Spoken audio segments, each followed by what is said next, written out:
come to know and find out what is true. Then you'll know what's in store just for you. No more living a lie. I can look to the sky and say, I'm reawakening minds.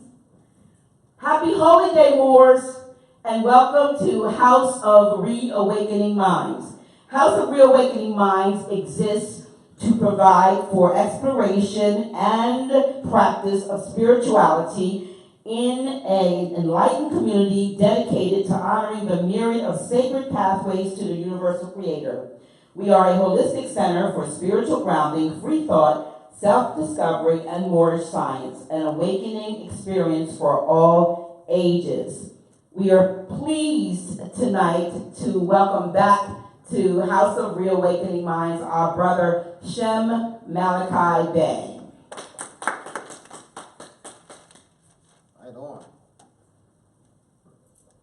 Good evening, everyone. Everyone know who I am. Abdul Mosi Bey. And it's definitely, once again, a great honor to bring Brother Shem Malachi Bey back to the House of Reawakening Mind. Today, the main topic is gaining international recognition for the people classified as Black, nickel-colored, African American. So what we're going to do is I asked Shem several questions, and he gave me the answer. And so I'm going to read the question as well as the answer, and he's going to elaborate on the answer. All right, Shem. Question number one: how do we gain internet? How do we improve the economic, political, cultural conditions of our people?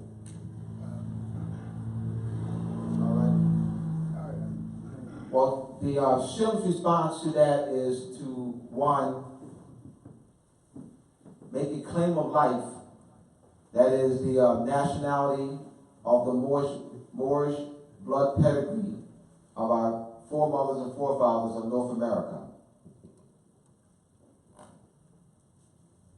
Yes, that was the answer I gave when you went over these questions. I came up with that because you have to have a claim of life. And I think that it's fair to say that because our mother pushed us forth out of their womb, and at that time, particular time, she did not tell anybody who we were. As a matter of fact, she was even unconscious to knowing herself. So I think that we will become to a mature age in morality and divinity. We have to claim a life. We have to claim to be a life of something of value that's in us, which is the divinity that pushes out through my mother wombs. Second is the nationality. Nationality is something that the body obtains when divinity, the mother pushes forth. I mean, from the land her ancestors came from is the source, the origin, in which the nationality, the nativity of the body that comes out of the womb, the earth. So that's why we say we have a claim of life and a nationality, a claim to a divinity existing in the body that came out of the earth, in a particular domicile of the world. Of the blood pedigree, meaning the blood running in your veins is like a tree. The apple that comes from the apple tree comes from the vine of the tree. Therefore, the nutrition runs into a head and forms an apple. That is called pedigree, the apple coming from that tree. So that's how we're saying. We're saying that we from this tree, meaning our mother. Our mother come out of this. We come from our mother who comes from the earth. The earth is part of the earth. So it's very important that we do this. In that way, we can claim we have an inheritance claim to the land, the water, and the air. And also the air that we breathe, that's breath. Because right now, you don't even have, if you're being told how to think, and you're being told what to say, then that means somebody's controlling your breath. That means somebody else is controlling your divinity. And that's bad. And the people like that, when they become awakening to something like that being done, then you will have to do something to stop that. When you don't do something to stop it, then you voluntarily consent. You ceded and gave up. It's not a thing of ignorance no more or force. It's a thing of I know and I don't care anybody. It's like a woman having pushing forth a baby. And she said, you know what, right now I feel like taking care of it. That's the same thing. And now, the baby she put forth is had to be subject to all these harms and hurts. Because it misses his mother nutrition, misses his mother's voice, it misses the sound, it misses the images, she do things she do, so it doesn't get all that. It gets raised by someone else, and that baby loses it loses its nationality, it loses a lot of things. So you can't get nothing until you have a claim of life and a nationality. Everything starts there. All right. Another question. The second question. Second question that you and I were discussing is, how do you assert authority? And your answer is by exercising the rights over and claiming possession over the land, water, and rulership. And you put a step, this is really cool, clear here so that we can see, from a procedure perspective. Step 1, to form a governing body for civics, culture, commerce, economics, activity. Right. You want to elaborate on that, Read the Shem? question again, so All right. How do we assert authority? Your answer, by exercising the rights over and claiming possession over the land, water, and rulership. One of the steps, and I had further asked you, right. How do we operationalize that? Then step 1, to form a governing body for civics, culture, commerce, and economics activity. Right. This is this here can go back what I was talking about in 1, when I answered 1. In 1 is also an answer, but I'm gonna go deeper because the question talking about the authority. Once you have a claim of life and a nationality, the next thing you can do, you can come together collectively as a body of people and form societies, groups, organizations, and political bodies. And when you do that, in that is called law, remedy, and procedure. And also it's called redemption.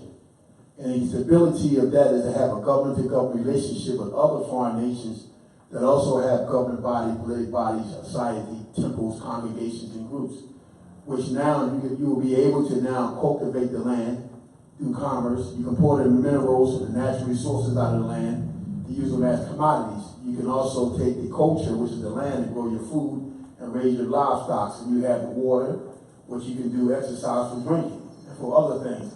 And you got economics called trade, activities. Okay? Oh, that's good, Shem. Good. Question 3. How is government-to-government relationship conducted? How is government-to-government relationship conducted? And your response is the legislative and executive branch of government formed by the people collectively through the election process. The people elect their representatives to negotiate, communicate, form international agreements with foreign nations or religious societies of the blood pedigree as the allodial title to the land, estate, to ordain, select their council, overseer, and to discuss international affairs. Yes.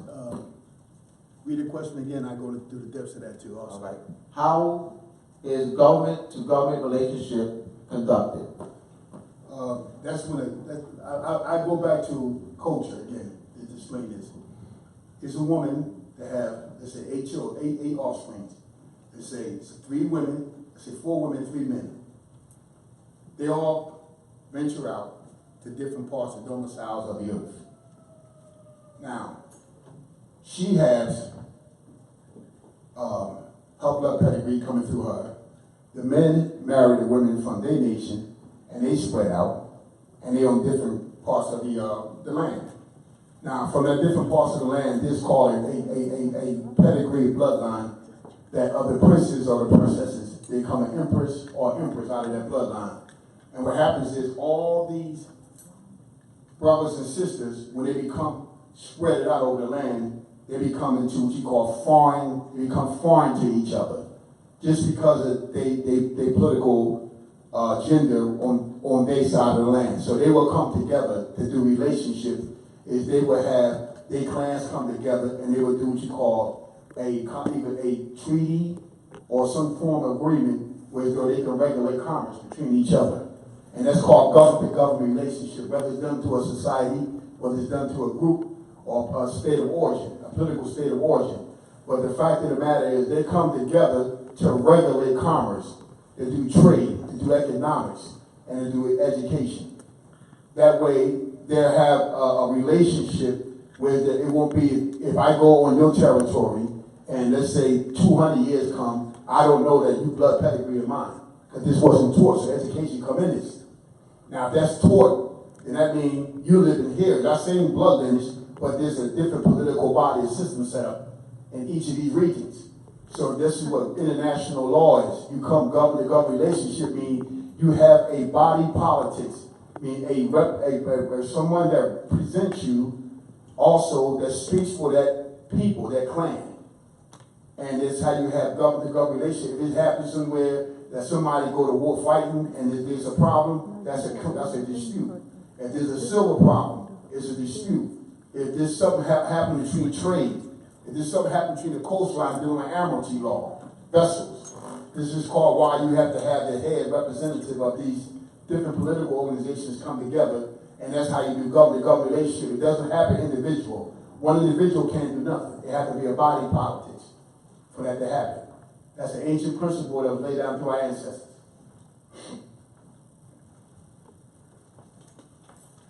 Good answer. Good answer.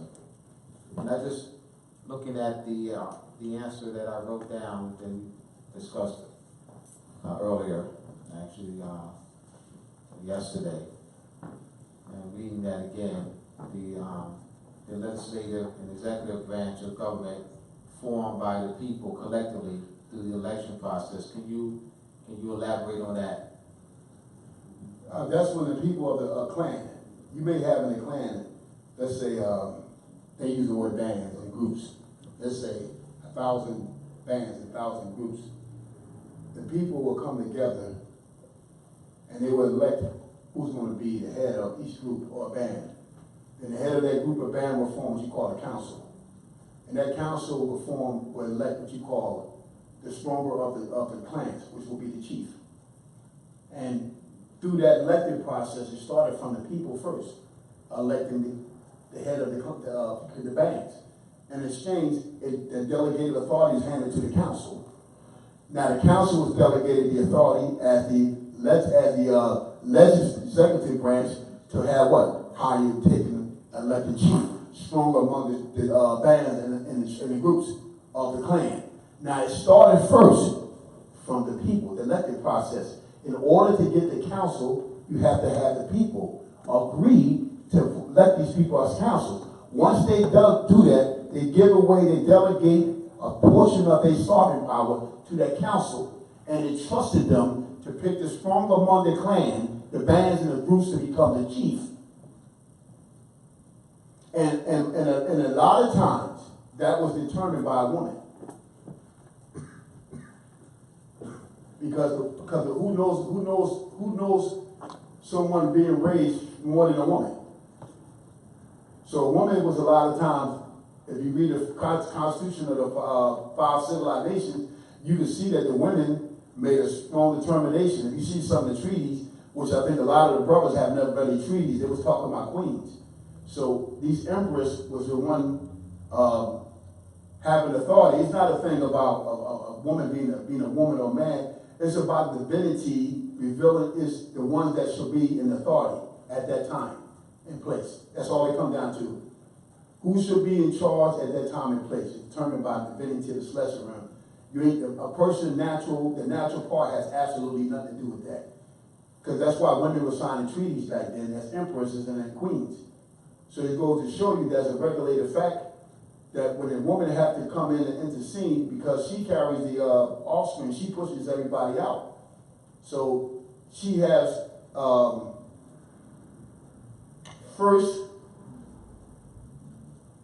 first charge, the woman.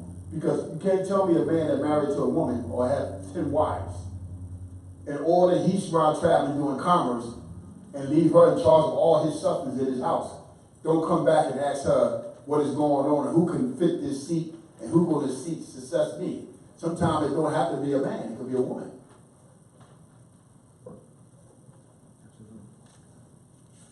All right.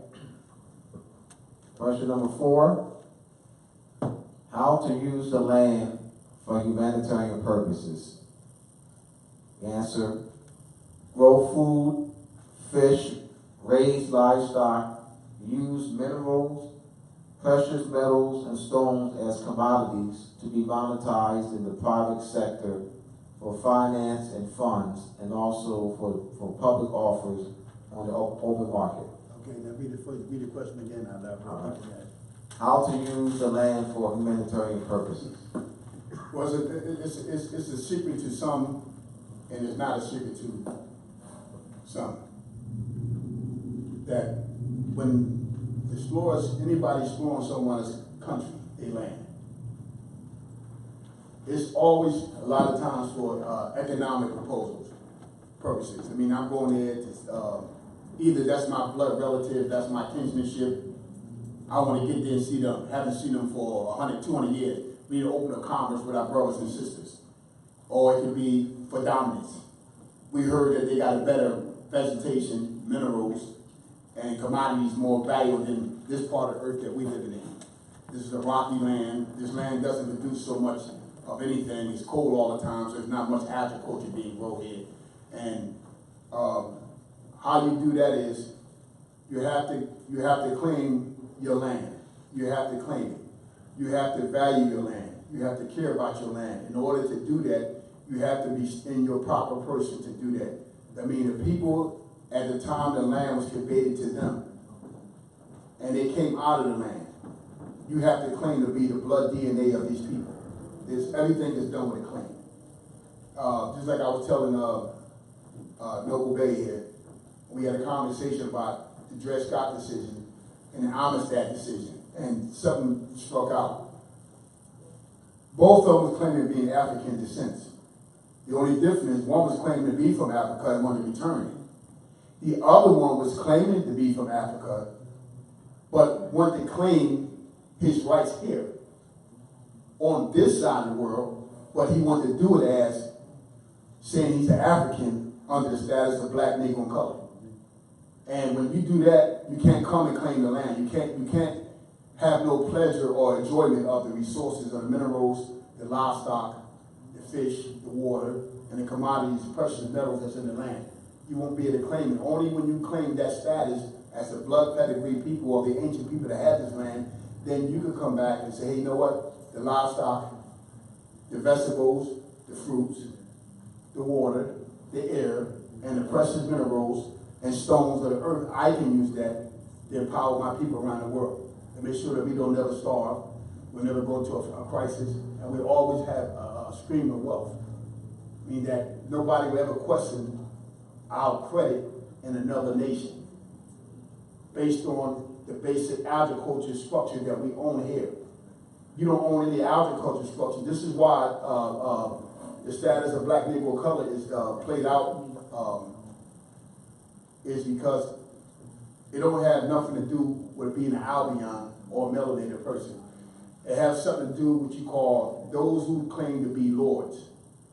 See, these are claims by people that are operating from private societies and groups called religious and spiritual organizations who have rich piety and deity. It's not theirs. They're using what our ancestors got.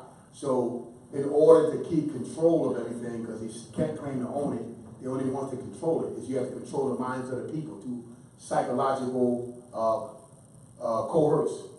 and social engineer, because if you can raise a person as a baby into a fraud or falsehood, then they would think only after that would you raise them under, nothing else.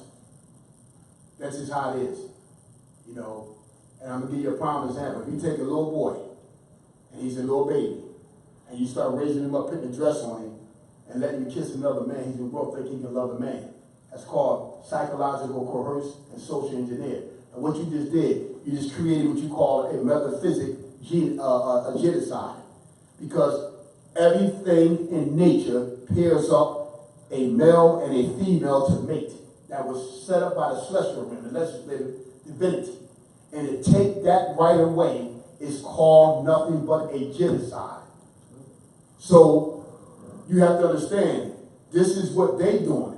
They're cutting the cord, they're castrating the men and the women mentally, where they won't have any affections to the motherland, their own land. So therefore they won't be able to claim anything. They won't be able to invest their commodities, their precious dig for the precious metals. They won't be able to take care of their water. They won't be able to raise any livestock. They won't be able to look at the air, because they'll always be asking for permission or thinking that somebody has to give them an okay to do this. So you won't be able to have nothing until you come as your proper person. Man, that was awesome, man. Wonderful answer, brother. You know, I'm enjoying this, by the way. Let's fifth question: How to uplift our people after remedies and redemptions are in place? The answer: have a constitution, government, public elections, and census. I'll reread the question: how to uplift our people after remedies and redemption are in place? So I want you to elaborate on your answer. This is a very good answer. You know, it's very targeted, focused. And I'll reread the answer: have a constitution, government, public elections, and census. The Constitution, even before the Charter of Vessel Contract, there's always been, our ancestors always acted upon divinity, the spirit. They move by the spirit. Because, see, through the spirit, you can foresee things, energy, bad things, good things. And we used to use them as our spiritual seer called statutes and codes. That with the codes and statutes that regulate us first as in societies to protect the land. Because we stay in unity and whole with the land, we stay in line with the spirit. Then once that happened, the people come together collectively and create a social trust with the Constitution. That way now, because the Constitution comes together, when all the societies and them come together, they form a Constitution, which means the international governing body that deal with all foreign nations, dealing with all these clans and tribes and groups and bands. And next is the elections. You have to set the public elections, because the people will feel as though a lot of civilizations fell because the rights of the people was not expressed. When the rights of the people is not expressed, there's chaos and there's civil war. And that's where nations can come in and take friends, set up political groups against their own people, because you're depriving the people the right to express what's inside of each and every one man and woman, divinity, the right to say and something. Then you have what you call the role, the censor. Everybody that's pushed out of a woman, whether what clan, band, tribe, or society from, there should be a role, a censor of that person. When he was pushed out, they named the blood descended from, what clan, what band, or society. And that is the government. That's a body, nation of people protecting their land.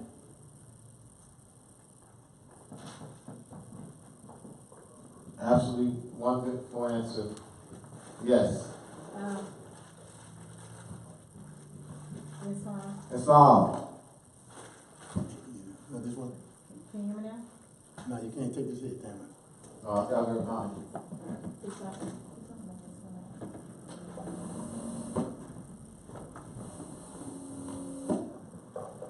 It's on. question on the census. As an American national, and as we come upon as the 2020 census arrives for the United States Service Corporation census count, how would you define or instruct American nationals to participate or not participate in the census count of the United States Service Corporation citizenry? How would you define that? You know, for some reason, you must be a mind reader. Because, you know, you and I just talked about that census about a week and a half ago. We talked about that census, remember? I say at that time, I'm going to say this here. Talk about what we said. No, I'm going to ask her a question, but that's a delicate question because I just don't want to just say anything. Because you have a lot of people rely on that census and they're scared. If they don't do it, they're going to get them out of here. So that question is very delicate that she asked. It had to be carefully thought out. I did it back in 2008, but I was smart when I did it. I found out when the college, like now you see college children go, you know, the students going around, they're getting paid top dollar, and when they do it from their laptop, a different application drop when you see your status. So it does give you a way to say, oh, you're supposed to put it there, you are a Moroccan Moorish. That goes into the database that you're a Moroccan Moorish. Now, on the other hand, the reason why we losing and the people don't have any protection is what you said earlier about the churches and the temples and the mosques. They are the ones that's supposed to protect the people's rights before the Constitution. Because when they come up from a baby, they're raised in where? A church, a mosque, or synagogue. So that spiritual leader that say he got the divine calling on him is supposed to protect your right. He's supposed to do a role and make sure you don't go on their role as a resident or citizen of the United States, that you protected under the Muslim, Christian, and Jewish codes.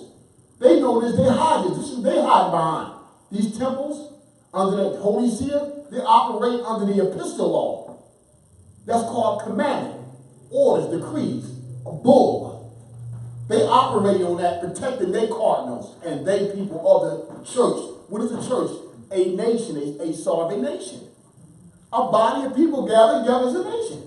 So we don't understand. The censorship thing is very deep because I have to be careful because a lot of people are scared with these groups running around here now kidnapping people talking about where your papers at. Oh yeah, that's going on. They're hiding it. Yes, it is.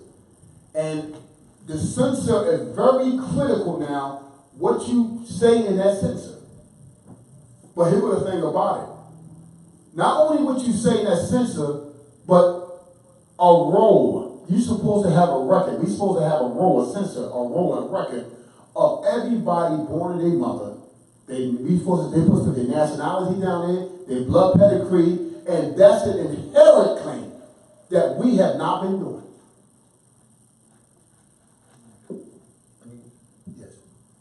I think Tamara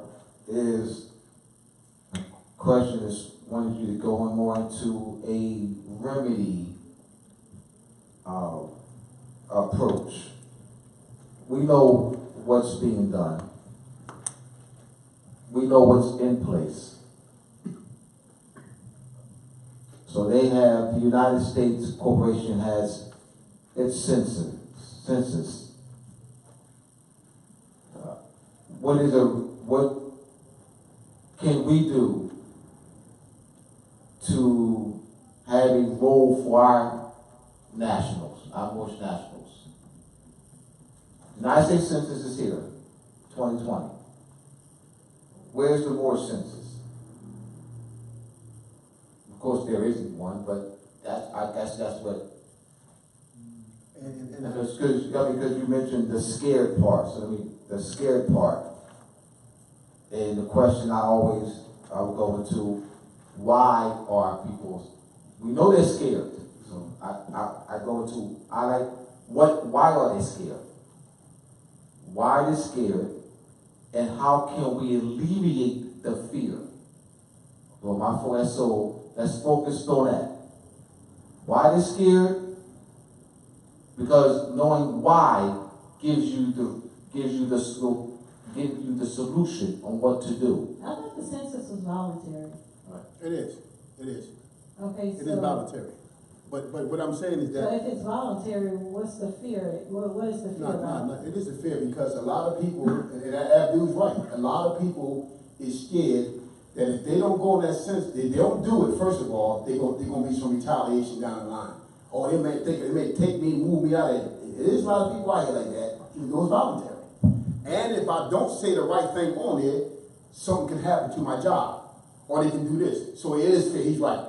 It is. Because you asked the question, we just talked about this about a week ago, that's touchy. I came up with a solution, and some things I don't talk openly. I'm talking among our people that's woke. I just got a letter together. Abdul has it.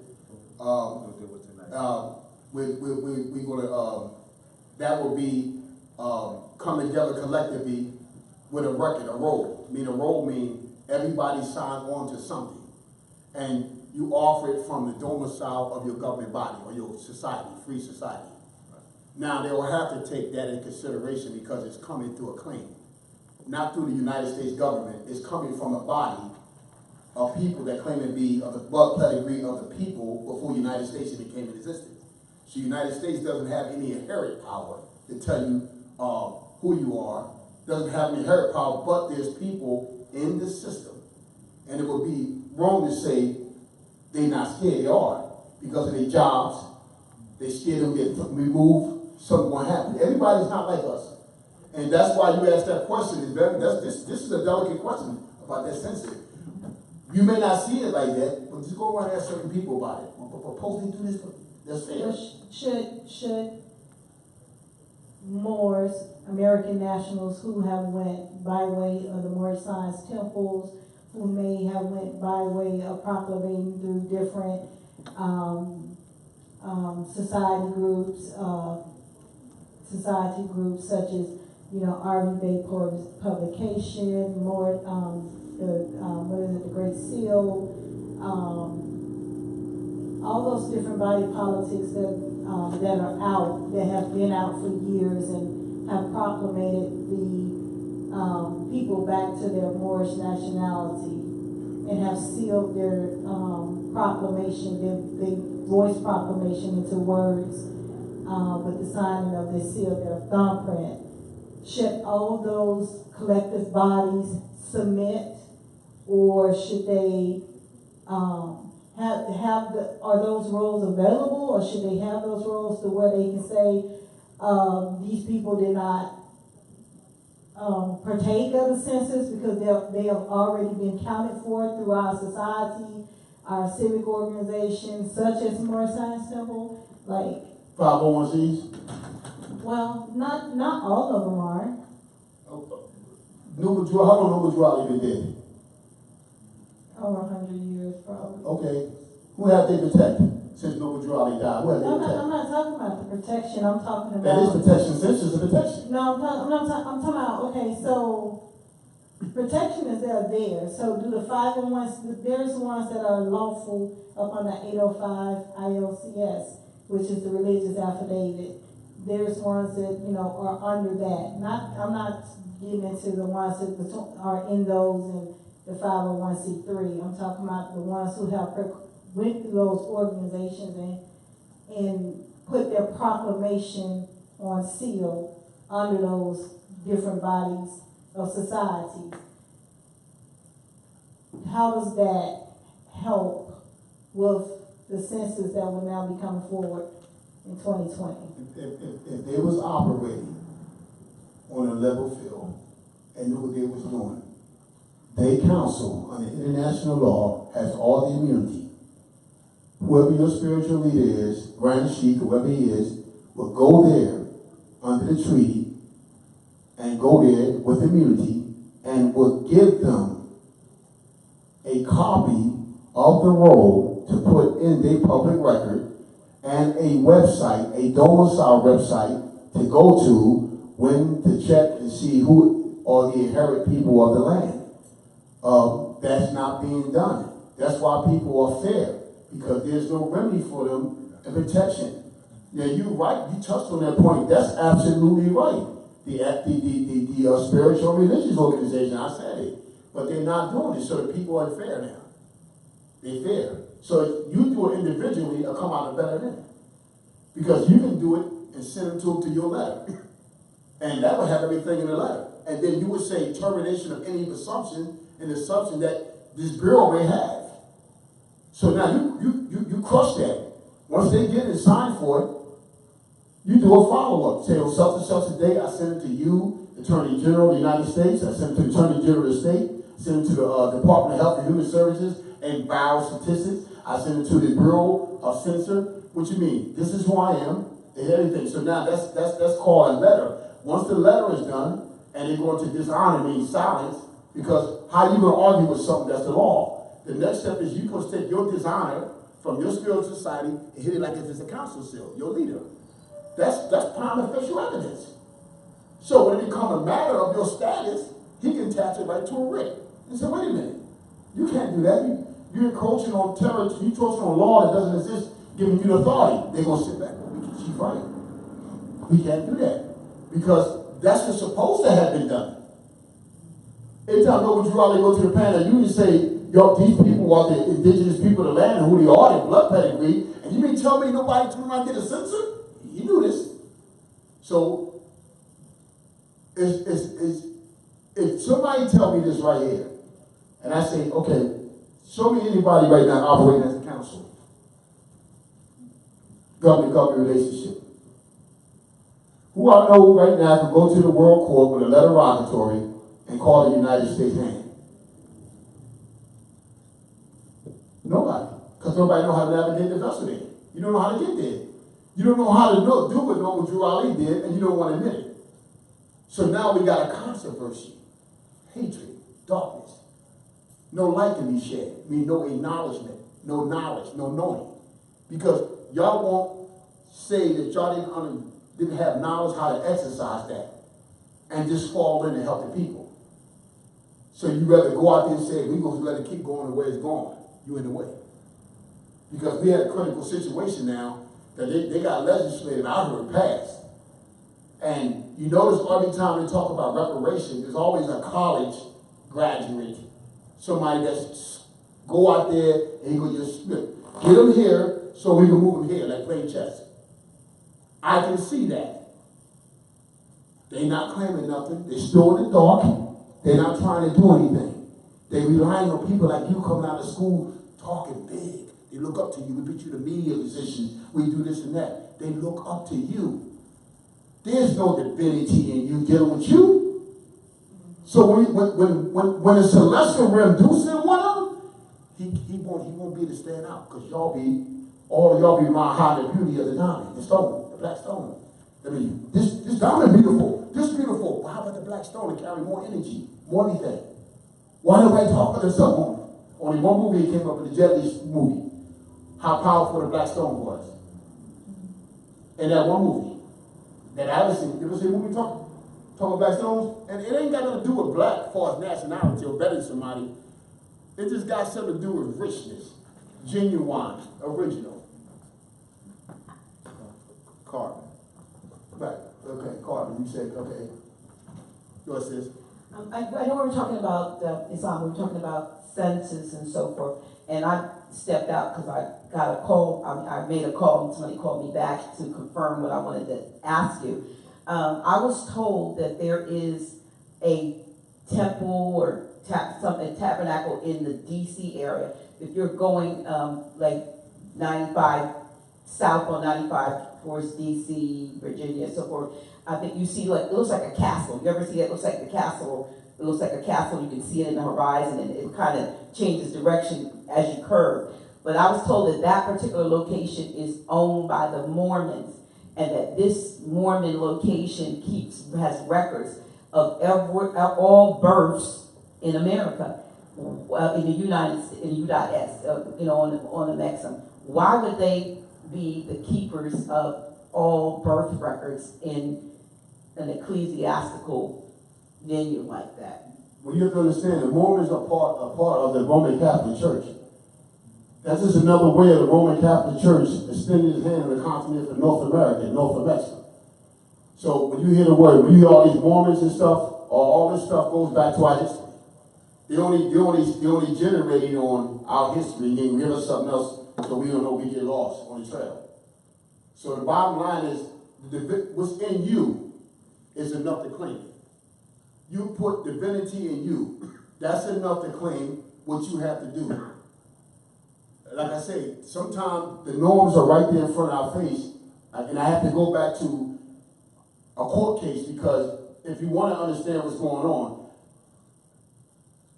Dred Scott claimed to be an African. So in the censor of the United States, he was an African. I mean, a Negro, black and colored. Because he claimed to be African, he did a harm to himself when he said that his foremothers and fathers got beat down, brought from another country against their will, and brought to a foreign country that has nothing to do with his pedigree blood, and that, hey, I'm from them. So now, in that censor, he has no rights. So, Tamara, that thing is that censor thing, and people will say, it's not, it is, because people got pensions, 501ks, all that stuff. They look the 401ks, whatever they call it. They got pensions, they got insurance. They scared if they say the wrong thing, they're gonna come back and backlash at them. Some people scared if they scared somebody gonna knock on their doors and let me see your papers. And this is reality. They've been doing this now. They've been knocking on people's doors randomly. See, people know the government got an agency right now that got authority from the United States, and I want people to hear this. Anybody under the thing of black, Negro, and colored are citizens of the United States, which is the District of Columbia, which are enrolled in the state as residents. So the states got you on a censor first as a Negro, black, or colored. They won't tell you that, but that's what you are. The federal government say if the Negro, if the black, if the Afro-American or colored person ever become in harm again and cannot defend himself, we have to come in and relocate him and put him somewhere else. You heard what I just said, right? You want to hear me again? If the de facto states say, I'm talking about black, Negro, and colored, and the new ingredient status is Afro-Americans. If the states say that they became to the place that they can't protect their national sovereignty, their political sovereignty, then the government of the United States has exclusive jurisdiction over the black, the Negro, the colored, and the Afro-American to relocate them. And that don't have to be here. That can be formed with a national, international agreement and have you put on buses and boats and took it out of here and fly out of here. And they would sugarcoat it by having someone come out the college and say, we deserve reparation. They give it to you now. They give you reparation you're looking for. So you got to understand, this is strategized and this is strategy and plan. Go ahead, Tamara. We have a question online from L.J. Davidson. States that the Moorish Science Temple of America is lawfully chartered and incorporated organization. However, United Nations was founded 32 years after the movement was established.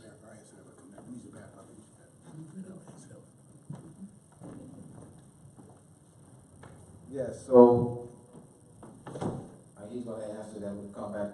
I want to go, while he's out, is just spend a few minutes on divinity, because I know Shem has said the word divinity several times.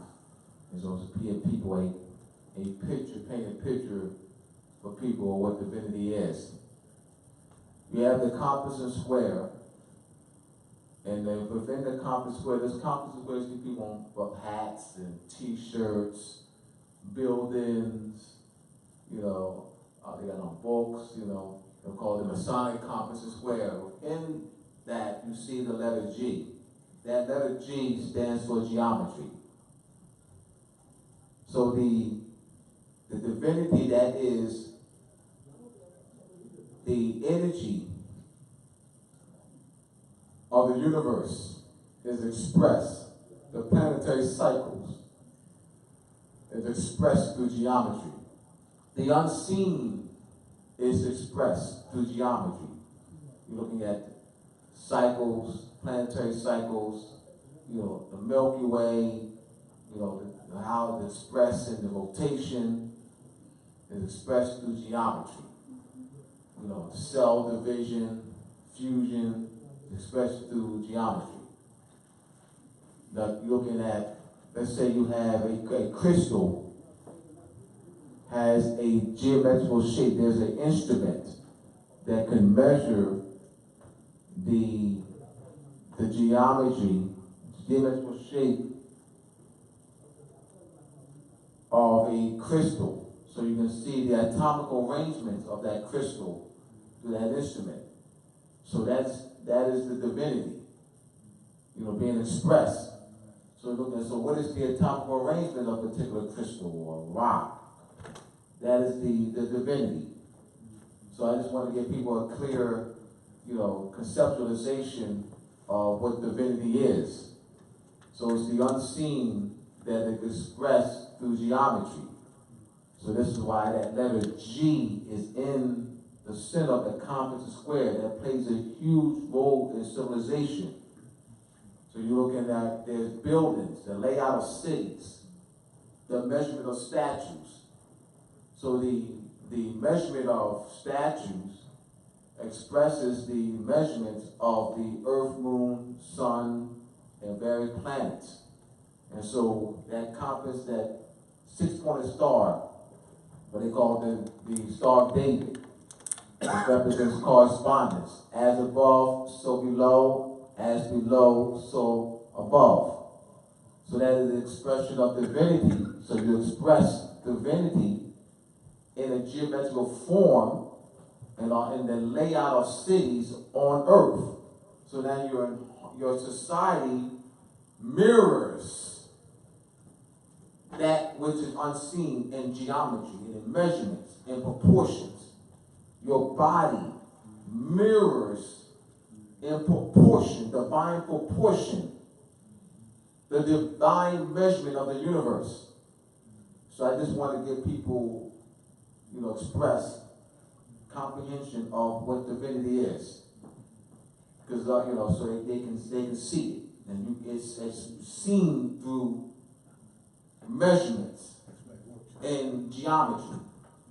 So to study divinity, all right, I'm studying divinity.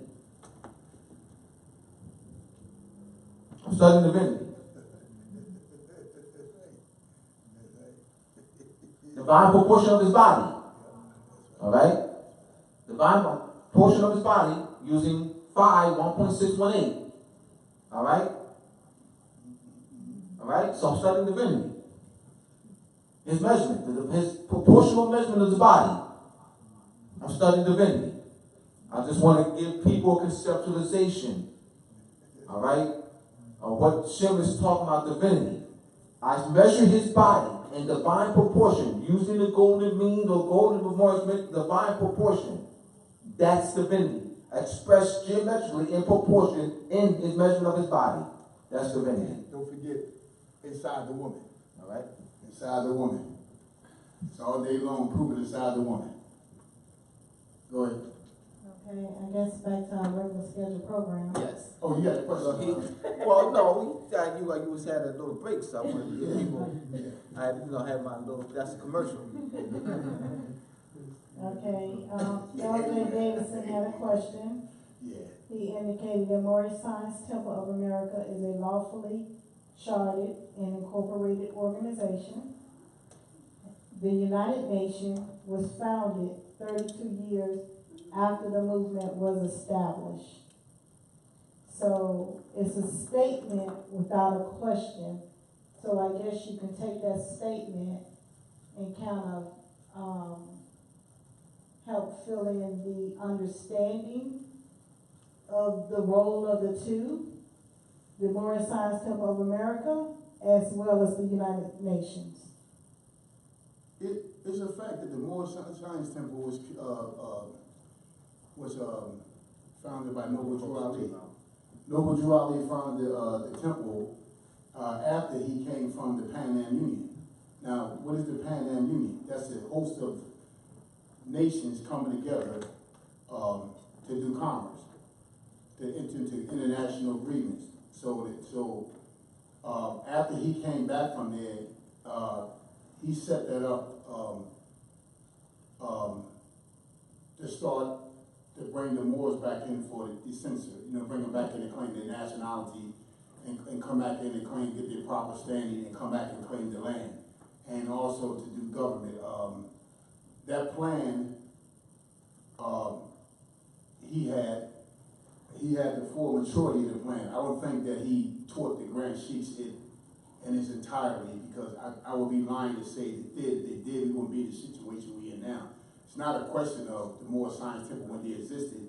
It's a question of what can we do as a people collectively together and break this iron, this so-called fist that's been gripping us without any power. The only power it has is keeping us ignorant to ourselves. We doing this because we honor Noble Drew Ali, what he did, and this is one of the reasons why I tell Nobles here, is the reason why I'm doing what I'm doing with the people. I have people working with us. I can't do nothing by myself. I didn't come to the world by myself. I came through a woman. I got pushed out from a woman. So being that I got pushed out from a woman, I'm here to do what I can do for the people of that ability that was put in me. My mother had me in her womb. I don't know how exactly I was in her womb, but there is a measurement that went on in the womb. In order for me to be a seed or in the egg to grow like this, that's dealing with measurements. And see, the woman womb in the body of the woman reflects divinity too, and the form is sick. Because I didn't come in just like I am now. There was a maturity. There's a measurement in the woman womb, a measurement of maturity that led me, her seed, to grow like this. When it got a certain maturity, she pushed me out. So we're dealing with divinity there. Over a time span of hours, minutes, seconds, then we're dealing with land. So the Moorish Science Temple came into existence for Noble Drew Ali. And what Noble Drew Ali was doing was setting up a way for us at that time to come together and claim who we was, to get from under the title of being black, Negro, and colored at that time. He went to the Pan Am Union and did that. But when he went there, I don't know if he went there saying, I am the Moorish Science Temple. I think he went there to make a proclamation, an opening statement to the people there that the people you describe as Negro, black, and colored are not from Africa or from a foreign nation. They actually are from over here, from the ancient Moabs and bloodlines of the people that was conveyed this land long ago by the celestial realm. So the Moorish Science Temple is here, and and he that is a part of, he or she that's a part of the Moorish Science Temple, I hope that they understand the high calling of protecting the people that's membership there, the protecting their nationality and stuff, because I said that if a people can't get no remedies for us and can't get complete ownership of land based on status, then there's something wrong. Because the United States is doing their job, they got a censor, they have a role. The American Indians got a role. Everybody got a role. They say who their people is. Now, they doing it to blood pedigree, and they doing it to last names, which there is no last name. They doing it to names, titles. So what I'm saying is that the American Indians is doing it to European names, and they're doing it to blood quantum. We, on the other hand, have to do it for ourselves. We have to do it, and the way we're going to have to do it is we're going to have to be like everybody else, like Noble Drew Ali did, is be able to not only among ourselves and among these people that don't have any power around us, these municipalities and de facto corporations, agencies, we have to go to people that's standing before the world as a country and a nation, as a people whole. When you walk into Germany, you don't hear, and they censor, are you black, are you colored, are you Polish, are you... Germany had one censor, are you German? You go to Poland, doesn't say you black, Chinese, and all that. They have a censor. People come in there and call themselves Polish, Irish. So we have to get to the place that we have our censor, our role, and have our people that are presenting us, they have a backbone to go before these, not these little small de facto agencies, go before the executive branch of government, that's the head branch, with your, according to the treaty, not according to how you feel, according to the treaty, if you are Muslim, Mr. Imam, spiritual leader, you be a counsel for your Muslim people that's under the Barbary codes. As a Moroccan and Moorish, if you Christian, then take the Bible, perhaps some self-proclaimed man and womanhood, and have your seal and say we was here before you. If you Jewish, say that. Then the people will have a proper place to stand. If you can't do that, then that means you don't know what's going on. Then you have to come together with those who know what's going on and work together collectively so we can stand. Okay, so what is the United Nations' role in our nationality in connection with the Moorish Science Temple? Okay, let me say something here. That's a good question. Let me say something here. A lot of people, a lot of our Moors don't understand that the Catholic Church, first United Nations they created was the, listen to me, they get paid road on the back of the United States. Look at the word, United States. United political organizations. Why is the Catholic Church giving seceding land to the United States when there's no way in the world we ever, our ancestors ever signed a treaty with the Catholic Church or the Holy See? I can tell you why. Because he considered as being the apostle, he had the keys. He did not answer from a king, an emperor, or any man or woman on earth. He decided to step in and say, hey, you got the authority based on what we want you to do. So the United States was a beast that the Holy See used it. Most of y'all don't even know that he had a treaty with the United States. Y'all find out, well, what the Pope don't have a treaty with the United States? Where did the Pope come to walking through this land, his realm? Why would the Pope come walking through here, North America? So we have to understand what's going on here. The same way that the Romans used other nations. And when I say Romans, I'm not just talking about the Albion. Everybody start looking at Romans, look at black and white, they're playing a game. There ain't no black and white when it comes down to pedigree of blood. It's about sticking together. This is why in the private temples, in the private societies, there's no such thing dealing with white and black. It's dealing with pedigree of blood. This is why they all can sit down together, eat at the same table, talk at the same table, spend the finance and share and split the finance at the same table, but on the public side, you got these toys for the public to play with. These are toys that you got for the public to play with. But these toys don't exist on the private side of the private societies. Meaning that I will put these out here for y'all to play with, puppets. But on the private side, that terminology of white and black don't exist. You understand what I'm saying, Tamara? It doesn't exist.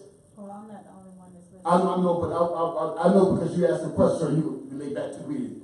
No, I don't think it answered the question. So my question. After you asked, yes. The question was, so what is the United Nations role in our nationality in connection with the Moorish Science Temple? That was the question. The United Nations is a form of all different nations around the world coming. It came out of the Pan Am Union, but know who Drew Ali went at. They claim to be the League of Nations first, and then they turn into what you call the United Nations. There was organizations, political organizations that came together and said, hey, listen here, we want to have a standard universal army, a universal court, where though when nations go around the world violating other nations that don't have military, we can make them be held accountable for the evil they done. And most people don't understand it. That's what the Hague was created for. A lot of indigenous people don't have a military. And you had these other countries masterminding privately behind closed scenes, creating all this mass destruction. Then they came together, indigenous nations that had power came together and said, hey, wait a minute, we got a problem here.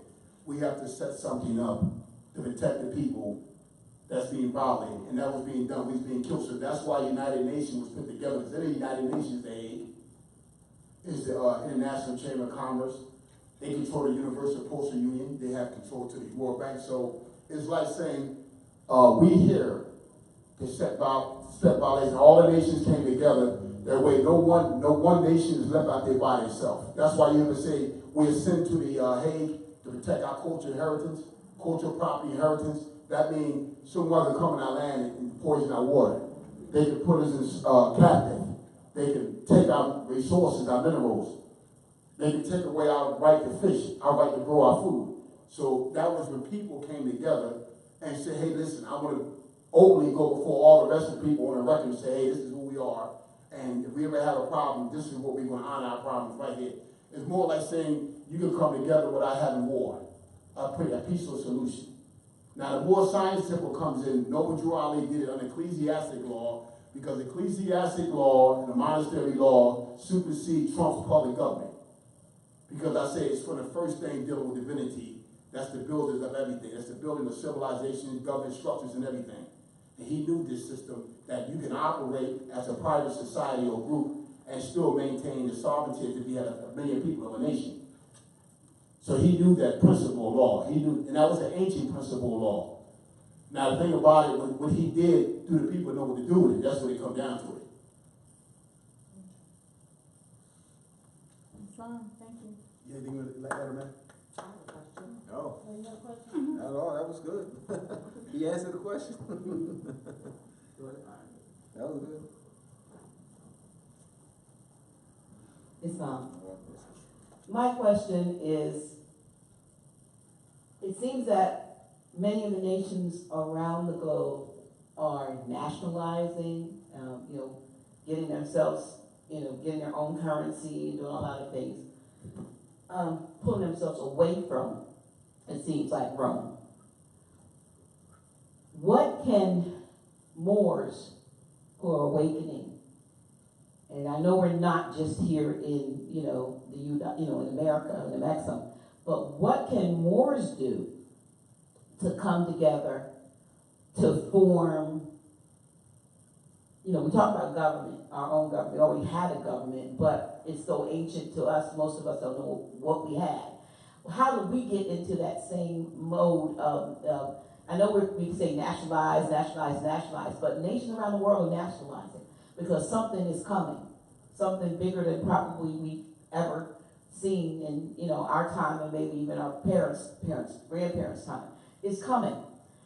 What must we do as a people to be able to? I know we may not be able to avoid it, but to not take such a hit with what's coming down as being when you're U.S. citizen. Come ye out from among her and be ye separated. And you notice, In the Bible. watch this, the word her is there. Why? Talking about the earth. There's a relationship here. There's something coming from the celestial realm, energy, the earth, feminine, as if a man is talking to a woman. And that's come because the celestial realm wants something from the men and women that came out of the earth. They want more. And that's a pedigree of people, blood lineage. They want more from us. We're not coming out and being separated from her. The reason why the her is there, because that is a relationship, intercourse. So we're not coming out from her and being separated. What we doing is we going into her and being involved with her. Is not her the whore of Babylon? No, not that sense. That's what I'm saying. You have to understand, when it comes down in this natural realm, when it comes to the earth, and everything revolves, people want to hear this, revolves around a woman in the earth. Because that's where everything comes from. Now you're dealing with energy, divinity. He was talking about spirits, wind, air, breath, energy, nucleus. There's a relationship.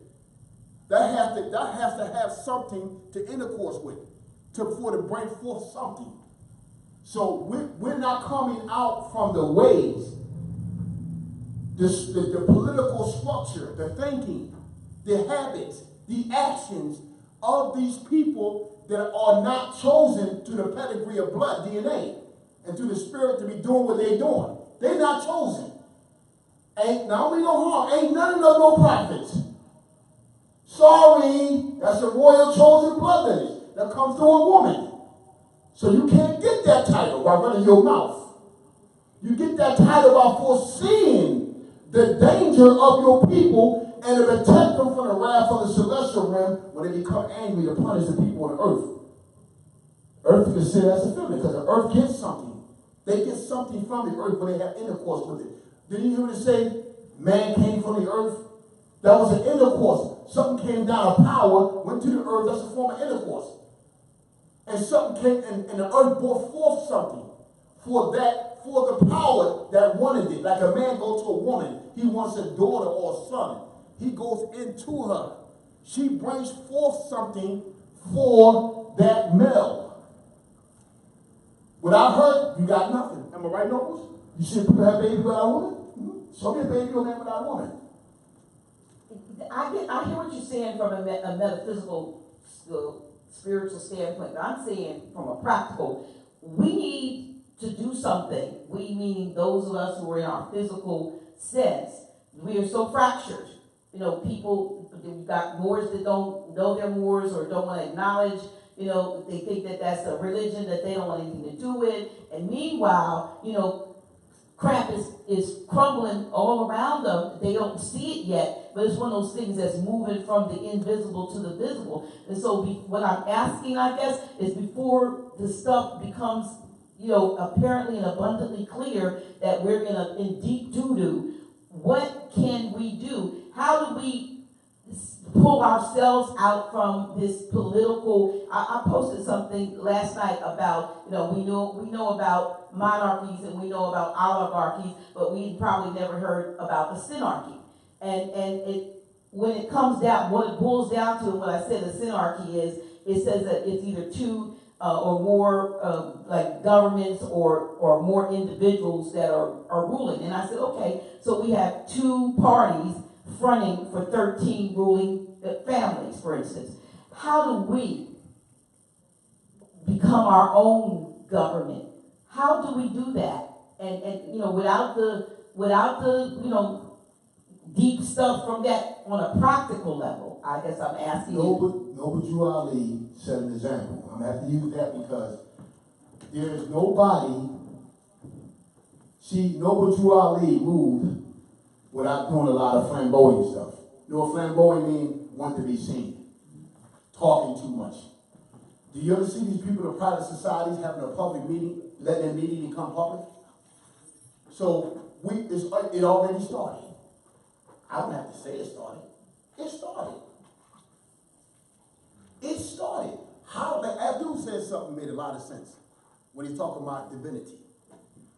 How can you get to your car, stick your key in it, crank it, and drive it without measurement of time, thoughts, and space? You're going to get there if you don't die, right? If you can walk. You're going to get to your car. You're going to remain with the knowledge and stick the key in it. You're going to turn it. What just happened? Already in your mind, you drive the car. It already started. The only thing that we have to do is just don't be in the way of what we're doing. I mean, that don't let nobody infiltrate us. We don't, like Noble Drew Ali did. It ain't to be, you got to go public for everybody in the world to know it. Noble Drew Ali philosophy was Just do it and move. That's the revolution winner. Just do it, teach the people and move. It's going to fall in place. Like right now we having this talk. We talking now. What you think going on? You can spend. It's going on now. That's why we having this now. I got a question. Yes. I know where Dr. Naila is going with her question. Guess she wants you to operationalize an answer from a process. Shit's falling apart. That's what she's saying. Yeah, I understand. We're effed up. Right. That's what she's saying. All right? What do we do? Steps, process. What do we do? I think she wants to hear something like this. A census. A more census. We have that one. No. That's it. I'm saying she's waiting to hear a response like this. A more census. 1. 2. That's what she wants to hear something that's doable, that's seen, that can, bring about some resolution. All right, so I think more census will be a way to start, right? Because you have the United States Census. We talked about. Where's the Moorish census? Who's going to form a Moorish census, a national Moorish census? That would be something that people can put their eye to focus on. That's like a remedy. That's a step. That's doable. That's tangible. That's operational. I think that's where she's, going with that. Okay. Answer. I answer that. All right. So I answer that. I would. I mentioned All right. that, but she asked us All right, to so- body back into one of the questions. Go back to one of your questions. With that statement you just asked is embodying one of your questions. What you read, I think it was question 3. After the remedies and stuff, I think you said forms of procedure. I think, what question was that? Number 3. How is government to government relations conducted? It's another one before that. Which one? This is number 3. This is number 3. Go to number 2. I think it's one of them dealing with if we get the government started coaching or what we're going to do, something like that. No, that's not 2. What is that? What number? All right. I think that's one of the questions. Number 4. How to uplift our people after remedy inventions. That's what it falls under. All right. So let's read that. All right. Let's stay That's there. what it falls under. How to uplift our people after remedies. Well, no, that would not be it. Because no, that would be it. Because the remedies and redemptions are not in place. I mean, we talking about them. We lecture on it. There's websites you go to. There's books you can read. But we talk about in place, meaning not. In place doesn't mean lecture. In place doesn't mean class. In place doesn't mean go to a website. In place doesn't mean read those books. That's not what in place means. That's not what it means to me. I'm gonna say that's not what in place means to me. I'm just speaking for myself. Doesn't mean that to me. And place means in the community would be a census, would be that's in place, a Moorish census, a national Moorish census that's in place. All right, that's operationalized. That would be something that's in place. So we talk about before those things are in place, shit's falling apart. All right, so that would not be it. All right, I so. don't think we have nothing in that. All right. So, we don't have this. Well, we can answer it. All right. So I gave you something on national census as an example. As an example of how to answer a question of that magnitude All right, and what she's looking for, being ready to operationalize that, and more national census, so you have something else you could add. That goes back to the people coming together, forming a government. What I mean is that you see how quick it takes for someone to do a 501c or foundation when they want to uplift the community, and they say like youth are not getting the proper education, or they're not getting jobs, or there's poverty, there's a lot of drugs in the community. The first thing the people do, and the government forces do, is create what you call another entity to get funding to try to combat that. To help us in the situation that we at is back to what I was trying to say, is we have to get the people and get the word out as quick as possible for the people to come in and claim their nationality and their blood pedigree. Once that is done, like I said, the society, the group, or the political body that's established based on their ancestors' blood pedigree can protect them by just first giving a letter to the organizations who they are, and then after that, then you give them a public notice. I mean, no, they know now. And that would be a fixture, that would be a start. Being able to have the people come in to claim who they are and claim the blood pedigree. And that would be saying you're a proper person. And the forces behind them, by them coming together, they're making a force. Because that would show that they're operating as a society, a group, or a political organization.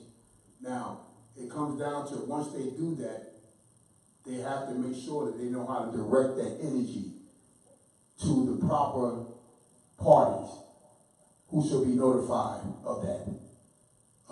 And once that happens, the head of that society or that political organization supposed to have in their social trust with their constitution, or whether it's their articles of an unincorporated association and bylaws, for the head representative acting in place as the council to seal the documents and go to the United States and these other embassies that's here, like British, France, Spain, all these other Brits, these embassies here, give them the paperwork so they would know who you are.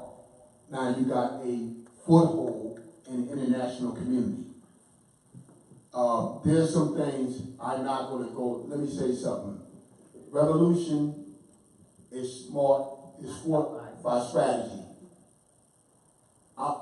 I'm something precious to the people now. I'm led by the Spirit when it says some stuff. That's why it's some stuff I wouldn't say up here that I would say to Tamara and Knowles here, because it's not for right now to be heard right now. I would say it why I'm building, like Nova Jurali. I would say why I'm building, but I would say this right here to all the Lord Science temples and Muslims that's hearing it.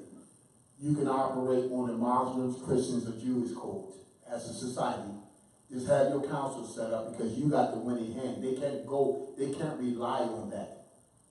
They signed treaties with our ancestors to get asylum and amnesty. And what we have to do is we have to come together collectively and make a claim. Like for instance, like somebody said, they struck oil in the land. They make a claim. They strike a claim. What do? They run down there. They run out to a place and assess the land. They sign a piece of paper, and they claim. They sign their signature on it. Their autograph on that piece of paper. We, on the other hand, have to do the same thing with our bodies. We have to go down there and we have to claim a census by claiming who we are. We have a claim of life and a nationality that will put us back as a proper person. That is our censor. That's the start of it. Because when you start doing that now, the finance that they was getting for you, they can't no longer get that anymore. You will have to also learn how to take your people collectively and draw the finance to protect them, to cultivate the land. Abdul correct me on something about a job, and he's right. When people worry about a job for you, you got to take care of your land and your water and grow your food, because they kill you through all that. So you got to take care of your food, grow your food, raise your livestock. Let's put it, we were at the gallery at Philadelphia, and Tiffany's Bakery. He said, man, I want to get a bakery. And I said, why? Some people have jobs. So I responded to, so our people can have jobs. Jobs? If you want to get a bakery, so our people can have jobs. Claim the land. Need a job for it. So we don't want to push jobs. We're not pushing jobs. We're not pushing jobs. Now, if you want to get a bakery because you want a bakery, but you didn't say that. If you want to get a bakery because you like to bake, I'm down with that. But if you talk about want to get a bakery because so I can have jobs, I ain't backing that, but I apologize. I'm not backing that. Definitely not backing that. I want to clear up too.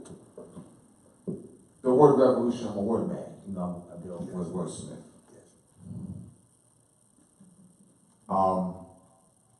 There is not a sovereign regime in place to be overturned. There's not a sovereign. United States is not the sovereign, de jure, rightful, inherited power regime that's in place. So the word revolution is going to be thrown out the door. The word revolution would only apply if the United States was the rightful, de jure, lawful, inherited sovereign power regime that's in place. It's not. We were claiming and asserting our national more sovereignty. We're not overthrowing anything. So we're not rolling back.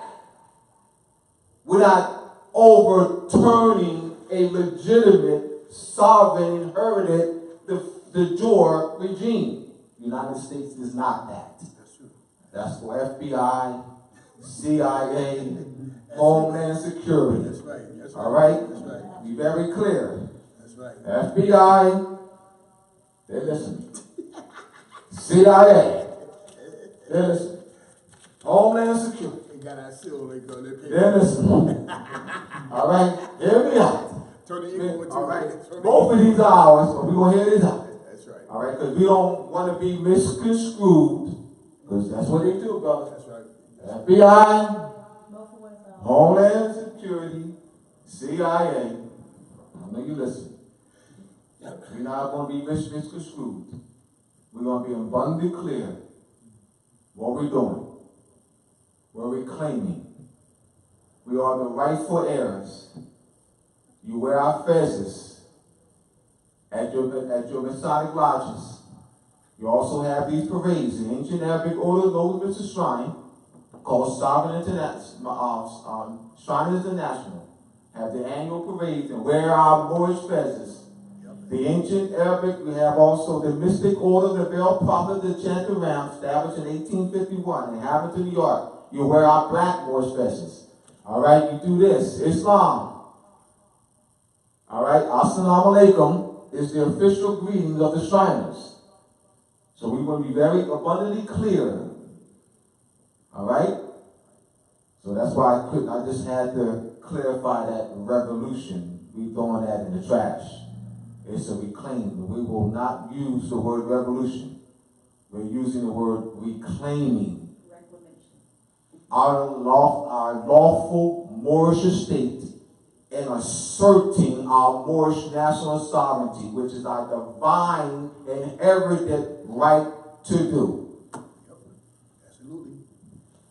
That's right. That's right. Go ahead, Tamara. You want to have a question? Okay, Islam.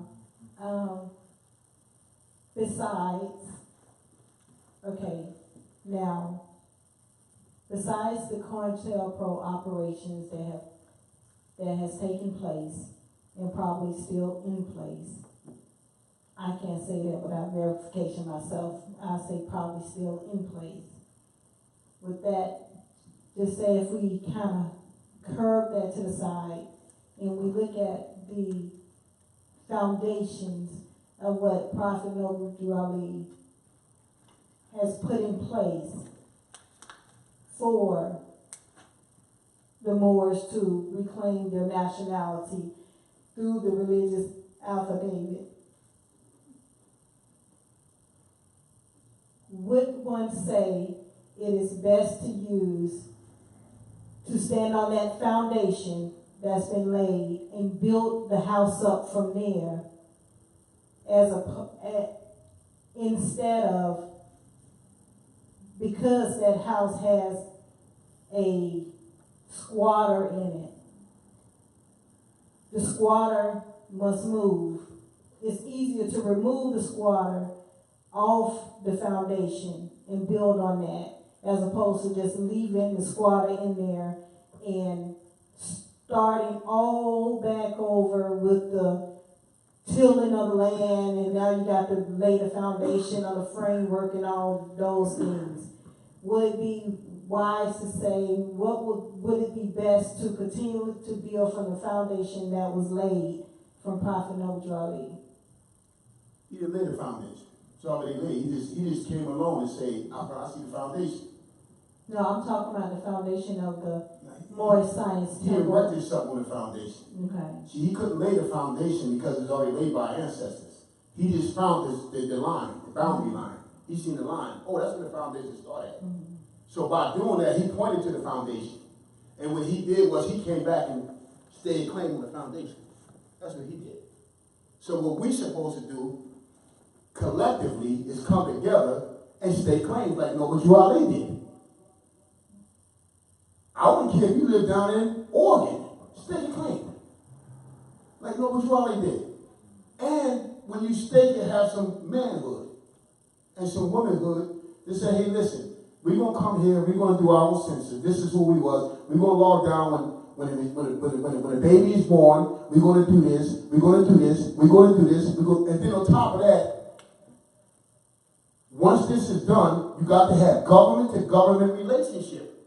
You have to be able to do this with another organization, Moorish organization. We have to come among ourselves and come and do treaties among ourselves.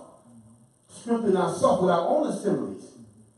Like the UN, the Pan Am Union. They are nothing but political organizations created by governments, nations, to come together and do international commerce. So we're supposed to be able to come together too and do that. So he just found the foundation and he said he staked the claim. That he was right on the thing. Show me a baby that's not born of a woman. When he found the foundation, he was able to save the land, the people, and the blood lineage. In order for him to state the blood lineage, the people, and the land, it was already here. So he just found the foundation and said, I'm going to make it state a claim to this foundation. I'm going to build on it. And that's what we're supposed to do, without arguing with each other.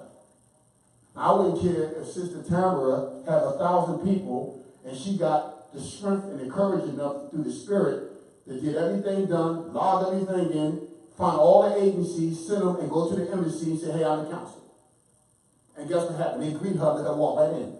Now everybody got the letter from her she sent. Now she gave them public notice, a proclamation. Now y'all know. So she went around and did all this right here, and now everybody's calling her and say, what can we do? Can we have your census? I got 1,500 people. This is who we is. Well, what do you derive your authority on this? That was before the United States even formed. That's a matter of fact. That's before they even had power. What you basing your power structure and authority is something on base deeper than what the British standing on. So knows what happened? How she did that? Easy. By moving. She's moving her vessel. So, a long time ago, I got woke up to him.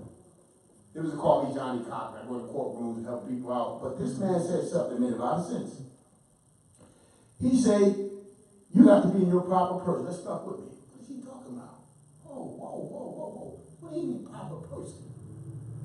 When I heard him and bought his material, ever since then, I was considering myself of the blood pedigree of the Moroccans and Moors. And if I had not known this, I would have been under the jail buried. Nobody can tell me. I seen what's standing on your square being balance on this. This will save your life. I'm not lying. When these people, when you got somebody moving for you and you operate a good frequency of that paperwork, and on that, it throws them off your trail. It makes them start second guessing, and it makes them consult the higher ranking hierarchy and they will tell them, can't do nothing. They won't tell you that. So I got out of situations on my Moorish, Moroccan blood pedigree. I was in North Carolina, Hicktown, hillbillies. They could not understand that a man indigenous like me from Melbourne was standing against a Caucasian like that, not cussing, not going crazy. Just the simple fact upon the law. So it does mean something. And to answer your question, sister, we have to, it starts, and as we working, we just did a letter up. In that letter, it starts like this. It goes, whoop, whoop, whoop. You send the letter out because he's going to break, I got to give you some time too. You got to break that amount down there. You have no time? Yeah, come up now. Yeah, because he wants to break down the etymology of the word assumption and assumption and letter, where it's going to notice. And you'll see the difference. You're giving somebody a notice, you saying you know, no they don't know, until they get the letter. What is your letter? Your bull, your epistle. That's a command. You commanding something now. So I'm going to let him go into that, and then we'll get back to this questions.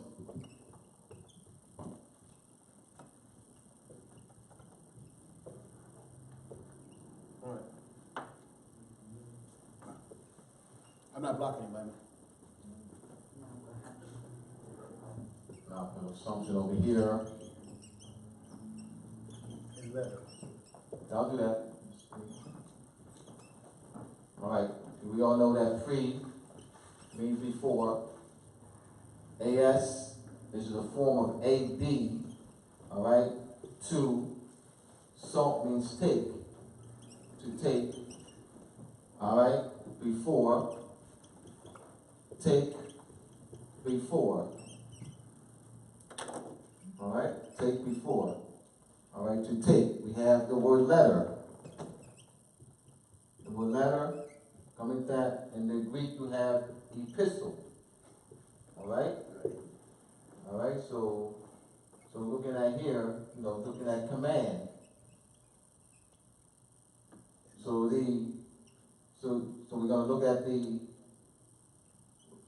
we're gonna talk about the difference between a notice and a letter. So I'm gonna read what Shem and I have been working on. All right. Can you see the board? You see? All right. Letter of determination of assumptions and presumptions. We're going to do this after the question, but this because we already hit this point. Letter of determination of all assumptions, all presumptions and assumptions.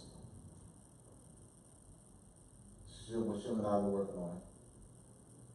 This is a draft. This letter of termination of all presumptions, this letter of termination of all presumptions and assumption of the state of origin, United States of America, and District of Columbia, and in any de facto newly incorporated state of origin, including all its executive, legislature, and judiciary authority, jurisdiction, Moorish descendants, the Moorish blood pedigree DNA lineage that ascend to the Hague to protect our culture properly by fulfilling our Constitution, Charter Vessel Contract, and proclamation with the United Nations on the Department of International Affairs with a number. We'll eventually have a number. For the Moroccan Moor, Shem Malachi Bey, we just put his name in, that would be anybody, Wayne, that would be anyone, but we'll just say it for example. For Moroccan Moor, Shem Malachi Bey, ex-rail for Japheth Moody, the trade name given by my mother and father, who also the Moroccan Moor blood DNA lineage of the Moroccan Empire, known to the world today as North America. And we'll put here South America, Central America, we'll add. The Malachi Bay has been held under the assumption by the state of Delaware, state of New Jersey, the state of Japheth Moody is Shem Malachi Bay being incorporated in the state of Delaware or New Jersey or Pennsylvania as the same parties.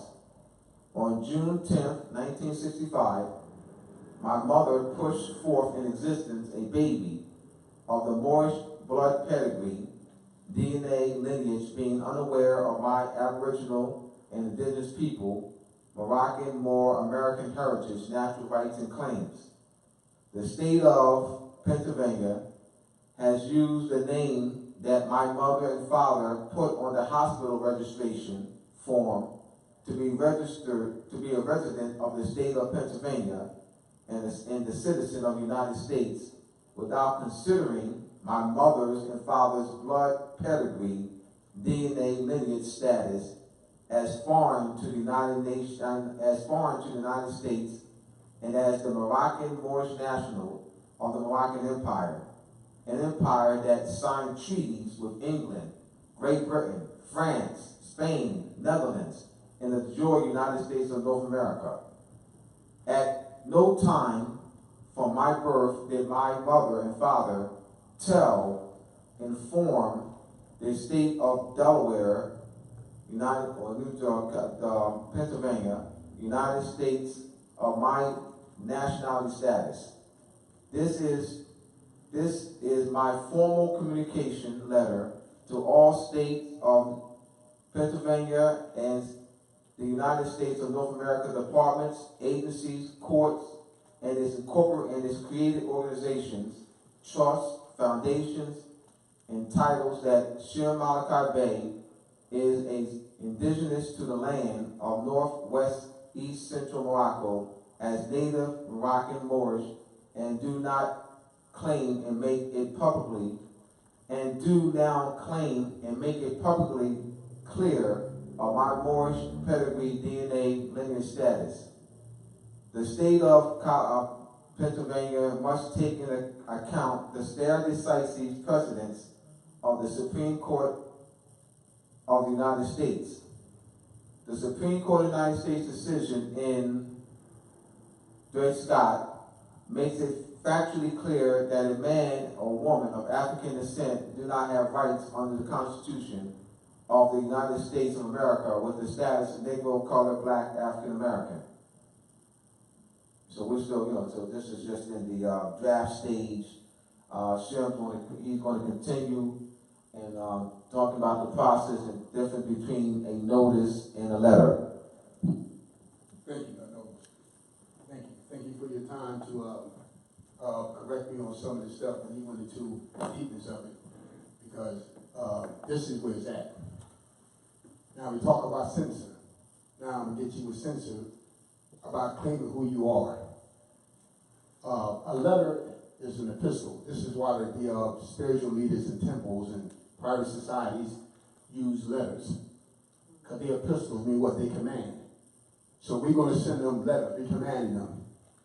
The notice comes later after the command, after the letter. Meaning that you got it, you made silence, you get your dishonor. And what we do is we do what you call, we place the seal of the head authority on it, and that will become the evidence before any tribunal, international tribunal, or treaty nation or political organization that's in treaty with Morocco Empire. The notice comes later, meaning knowing. After you've been sent the command, now you know. So you will get the attachment of the letter in the process with the notice, you know. Notice, you know now. We got you proof of service, you were served, We gave you the letter, we command you. We gave you the epistle, which is the letters, the epistle, the command. Now we give you the notice. You know, we give you the right to know. You know now, because you got this letter. And it breaks this here. The before taking. The before taking. You took it before we was even born. And you did what you call to take. Once we got here, you took it by creating an education system that created apartheid. And the system was designed to miseducate you so you wouldn't be able to go back to your roots. Everything grows from the seeds, from the roots. So this is a strategy of taking economics and wealth out of the hands of the people by not letting it be self-governing autonomy government. So you have to break the presumption and the assumption, which is the before take, what happened before you was born, and future to take, future tense, ongoing, now and ongoing. Back then we took it to advice. Now we're going to take it, and in the future forever, we're going to keep trying to take it. It's an ongoing process. This I came up with, but Nobles, he agreed with me, that this is going to form a letter that gets you your census. Now, y'all know you ain't got no excuse when I give you this commandment. Now, after I give you the commandment, I'm going to put you on notice. Now you know. I'm going to send you the notice with the attached commandment. So, this have to be done, but it have to be coming from, it should come from, like the sisters say here, the more science temples are supposed to be doing this. If the house of reawakening is set up right, and it's set up the overseer, and it's set up and be established on the old divinity and spiritual faiths and religion, then it can be done from here with a group, because that's a census. Nobody can tell you what not to do. The only thing is, are you in your proper status when you do it? Dred Scott was not in his proper standing, so therefore he could not get the benefits under the Constitution.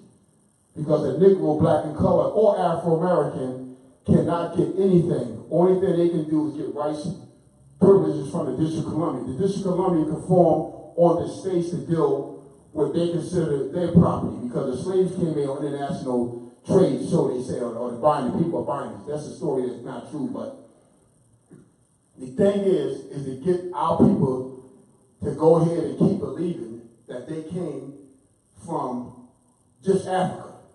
Now, I've been doing some extensive study on the blood pedigree, DNA. I'm going to get that to the sister because the sister is gifted, and when she gets something in her hand, Tamara, she can almost go to the common denominator, see what the split comes. And the split comes in here, the chromosomes. Now, let me explain something to you. An Edomite, what they call Albion, has the same chromosomes and stuff that you have in you. The only thing about it may be lower, maybe 25%. So you can see they existing without chromosome. That's the DNA. So why you wanna put me under the illusion that you keep pointing to one? I'm curious when somebody keeps pointing to every time I turn around, you just keep pointing to one geographical location on the planet, on the earth, on the land. And all this architect and DNA and lineage and inheritance, who that belong to? Or it belongs to you. But when it comes down to you got this is me, I'm here. It's mine. I've been here. But every time it comes to you, you keep pointing to all the way on the other side of the world. Now that's a con. That's a con going on. So I look at it like this. How are you going to turn around and here go to earth? Every man and woman come out of the earth. Every man comes from a woman. The woman comes from the earth. If a woman push you out her wombs, there, oh, okay, I'm too far. Okay. Yeah, If a woman, that's out of time. if a woman, because I'm usually looking at it when I talk. If a woman push you out of her wombs, and I drew a scenario, that same DNA and all these offspring she got is in all the males and the women. And You mean to tell me the only place that you can find for people like us is one little spot in the world? No, that's a fraud. It's a fraud. And we have to put all our differences aside and forget about the black and white game you played. That game is over with us. It's over with us. I'm not here talking about an Albion because Albions come from a melanated woman. Let's stop playing games. And you know that they got the chromosome inside of them. The only thing about it is even within their own tribes and clans, they are deceiving each other. Because they just want to control the wealth. And what we have to do is clean our house out. We have to come and claim, stand up, and don't worry about what somebody's going to take from you, what's going to happen. Get the letter, the command them to stop doing what they're doing. Tell them who you are, and then they know now. They give them the notice. They know. You know now. Have it sealed from your, have it sealed from your spiritual religion, ecclesiastic, or monastery society. That's what Noble Drew Ali set up. That's what's supposed to have been happening. The problem is they did not take full knowledge of what he was doing. That's the problem. Because you can't tell me, if he leave me here and say, Shem, put that wall up and leave me everything, right?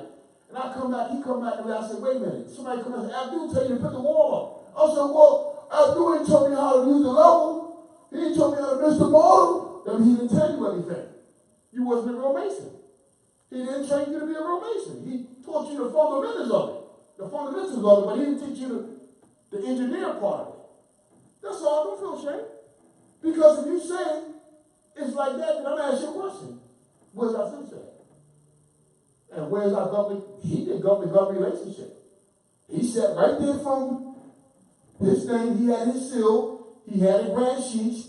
He was training them. They were supposed to do this. Not only that, Noble Drew Ali was even dealing with a lot of these churches back there, teaching them this science, and they didn't want to take it in because they sold out. They sold out. Not only that, a lot of the grand sheets that was under Noble Drew Ali went ahead to a lot of these other organizations, and the people never got the benefit of it. So, me and this brother here is here now today saying, hey, listen, we got a remedy. We got a redemption. This is what's supposed to be done, like Noble Drew Ali did. We're doing the same thing. We're trying to get a census. We're trying to get a roll. We're trying to have our women, when they have the babies, they get signed up. But they got to have protection. Every government, political organization on the world got what? Protection. That's what the Hague is for. That's why you have to send to the Hague with an open proclamation of who you are as a people. We're going to do our own census, but at the same time, we need military strength and financial strength as a people. So, it's not no one man, no one organization thing. This is going to have to come about, all of us coming together, working from our respective dominions and territories, establishing trust among each other, and just do now. Just do now. If somebody got a remedy that's a prime remedy, and you can't get no better than know that this man Noble's here. Because when the contracts are being written out and sent out, or letters, the etymology, the epistemology is right in it.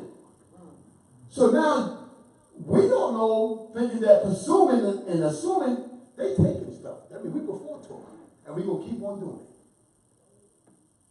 You think, oh, I don't mind that assumption on me. No, this got an assumption on me. They already took it. It's already clearly adjudicated. And watch this. Well, they under the assumption that you take that word lightly. That means they're going to continue they thinking to continue to take everything you got. So we have to, that's the former thing that we have to do. Get the proper addresses of all the people in power. If you're coming from your society, I'm going to talk about that too off the record. I'm going to talk about that, how to build a relationship even before you ascend to the Hague, how to build a relationship with all these other treaty nations that's really got the before authority, before the United States was formed. Islam, just want to go back to something you just mentioned that you said Noble Ali even worked with the churches. There is an apostle that I know that visited. I'm a former, minister, pastor, apostle, who visited House of Reawakening Minds on an evening when Grand Sheik Tashrik Bey was teaching, maybe about 5 years ago. And she marveled to me that it was like sitting at the feet of, she said, Jesus, she was listening to this Moorish science. And then she confided in me that when she was a little bit older than me, but when she was a young woman, that in this very building, there was a church, and there was someone who used to come down, I think she said from New York, that they would have church, regular church, and when the benediction was, and everybody, the regular folks left, there was a group that stayed, and she said the minister taught the same stuff. She said that this man is teaching, which was at the time was Grand Sheik Tashrik Bey. So they were having, on the surface, in this particular building apparently, church for the believers. And then when they would give the benediction and most of the people would leave, there would be a group that would stay together with this Moorish science right in this building. And she said, if my mother wasn't, she said, this is my mother's church. She said, if my mother was alive, she'd be right here with this. Absolutely. Elder Selassie was doing business with who? One of the what? The preachers here that had sense enough to go down to Africa and back his money up with Haile Selassie gold. What's the Reverend, the pastor name from the church up here in Philadelphia? The big pastor, Sullivan. Leon Sullivan. I think, Leon Sullivan. I'm going to go first. Noble Drew Ali came from, I believe, a Cherokee reservation. You probably remember a man by the name of Saron Johnson. He was born 1897. He came off of North Carolina, I believe, territory. Who's back? Just give me a minute. Yes, so this is going back to some remedies relative to forming a national Moorish census and the process by which to facilitate that. Yes. I just want to add to what I was saying is that when I found that out, and now that I see how House of Reawakening Minds has evolved over the last 8 years or so, I would say that the spirit of what was taking place here 30, 40 years ago, there was just a resurgence. I had no idea that this kind of teaching had taken place in this building a long time ago. So that energy, that spirit of love, truth, peace, freedom, and justice, that called me and others to be here again doing this. So I think we're now in a time, I don't know if you agree, it was a shadow, a foreshadowing. But now we're, like I asked earlier, we're at the time of action, where we actually have to, put our money where our mouth is, put our, feet to the pedal, as they say, pedal to the metal, and really do something, because this is the time. This is the time. And I realize, Brother Shem, that there are some things that you just can't be said publicly, even though I post questions like how, what, but I realize there are some things you just cannot say publicly, because they don't put everything that they do out in the public. They do things, in their clandestine meetings and so forth, and then it's more, we see it when it's already in motion. But there has to be a way that we first have to get our minds right. I think that's our minds wrapped around who we are, and then how we come together. I think when the mind is right, the energy of that being on one accord pulls us together to do some things that we don't have to publicize, but still gets done? That's a good point, Dr. Nayela. Shem, about 15 minutes ago, Shem was standing here, and he resoundingly, with a pounding fist in the air, just do! Just do! I did that for a reason. Just organize the national census. In the movie,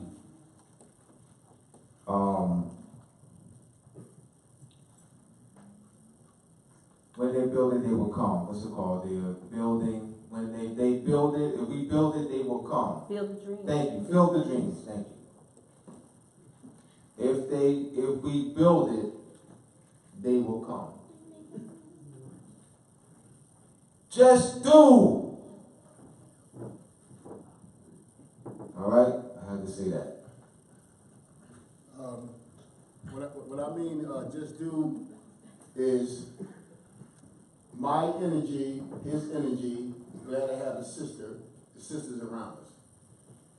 We're doing it. This is why we're able to form the letter. I recommend, and I'm not going to be selfish on this. I'm going to have them send this letter out. I have Tanner send this letter out to everybody just to do. Now, once they, well, we'll talk about that. We'll talk about that. I don't have everybody's emails.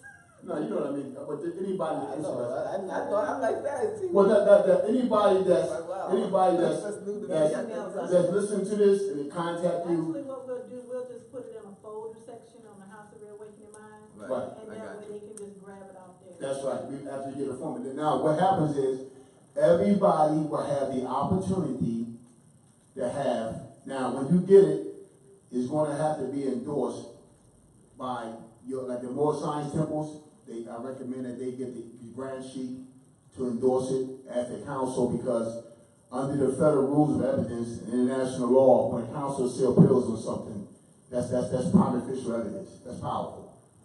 But you have to claim. You can't be scared. You have to do it. Just do it. And that way we have a sense of. Me and Abdul is working on some finance right now to get the website up where we can have a person click on the website and just fill out the form and automatically go to a database role. And then be in the database. And that way they will have, like, for instance, we want that immediately. We will have when somebody click on it and they can fill out an application form, and then they get what you call a certificate of blood quantum and an identity. And that way down, we will send to the other organizations internationally that's of authority, who you are, that's your censor. Now they would automatically have to acknowledge the council seal or the head representative, spiritual or religious representative, overseer, general overseer of that organization. They will have to, because that organization is not incorporated under the state, it's not incorporated in the United States, neither does the people of blood pedigree are partial with that government. The only thing they ask that government to do is honor their own constitution. Like Noble Drew say, enforce the constitution. What do you mean? Make them honor the constitution. How you make them honor it? By coming up as a government, as a people whole, and say, this is our council, so you have to honor that. The council says, excuse me, you're going to honor Article 6? I don't want to hear nothing from you. Hold, stop right there. Or you want to argue, and you don't want to argue in a courtroom. You want to be under your letter rogatory. You want to have authority to go to the international court, but it's delegated for different nations. I don't need to be like a class clown boy coming to you like you're a man and I'm a little boy. That's a little minor. You're not going to honor? What are you going to do? No. Excuse me. I came out of a woman of this land. I'm pedigreed with blood of honorable people, most favorable nations. Why? Because you from France, Spain, Ireland, Sweden came. Your family came on boats They came here, and you at least have the integrity to at least talk about your blood lineage. And you mad at me because I want to claim mine? I don't see what you're mad about. What about naturalization under that process? If those who may want to naturalize, they may not be. Well, he said something to me, and I had that in. This is what he said. Let's just worry about getting our people first. They claim their proper status. That's later. I was on that same note. What you just said, he said, no, he's right. Let's just worry about getting the people to claim who they are. This is the reason why I asked.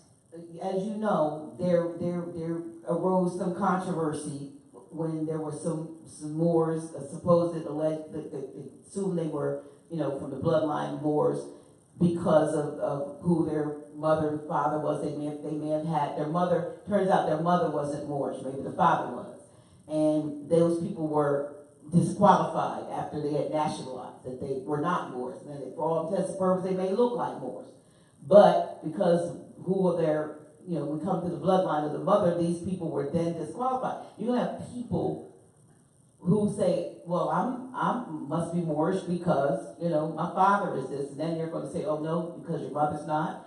Or are we saying, are those the people that would be dealt with later on? I'm going to answer that. And anybody that was under a cloud, I'm going to straighten the record straight right now. Please do. All Europeans, whether they got melanin or albion, came from a dark melanated woman. Now, because they came from a dark melanated woman, they have the chromosome of that woman. And by having the chromosome of that woman, that means a Moorish and Moroccan can be British, German, Irish, Spain, Portuguese, they can be Dutch. As a matter of fact, when you're putting that, grab it out the hat, when he said the people that lived in Nappy Moors was burnt skin with dreadlock hair, he said much like the Italians. Come on now. So that means Italians, the Greeks, got the chromosome as the same as the Moor here in North of Mexico. The only difference is it's a percentage. So what they doing is they put these people out here to block the gate, block the door. Don't let them see the door. Put all this dressing up. Here you go. Cement, put lines in it, and you walk right by it. Yeah, what is this in the door? Hey, oh, Harry, you talking about this is the way it go in. Man, there ain't nothing but a wall here. They block it. They camouflage it. And that's what they doing. They camouflage it. See, I'm a study, for somebody got that philosophy, I'm a study of the blood quantum. And you cannot tell me that an albion does not have the chromosome of a Moor. Stop playing. Are you calling that chromosome, or you mean chromosome? Chromosome, that's right. They have the chromosome, the same chromosome that we have, that will come from a woman, a burnt-skinned woman, meaning that Esau, the albion, marry a burnt-skinned woman, therefore the chromosome to the woman inherit all his offspring. They came out burnt-skinned, they came out some tan, some came out yellow, some came out with no melanin. They're called albions. So they still was brothers and sisters. So why you playing that game with somebody? No, that's not you. I'm talking about anybody that's, see, every time it comes down to us coming together, they always slip, like somebody said before, Mickey. So now you get thrown off in left field. That's what it's called, planting a virus, a mental virus. So you're going to tell me this woman sitting right here have the same blood, but not that much of a sense because she don't have melanin. But she has that. Everyone has melanin. We just don't have as much. That's what I'm talking about, the percentage. That's why I said the percentage. Yeah. So what they're playing around is, like for instance, they say the PM 173, African chromosome, the L, so watch this. Then turn around and say that the people here in Mexico have the same DNA.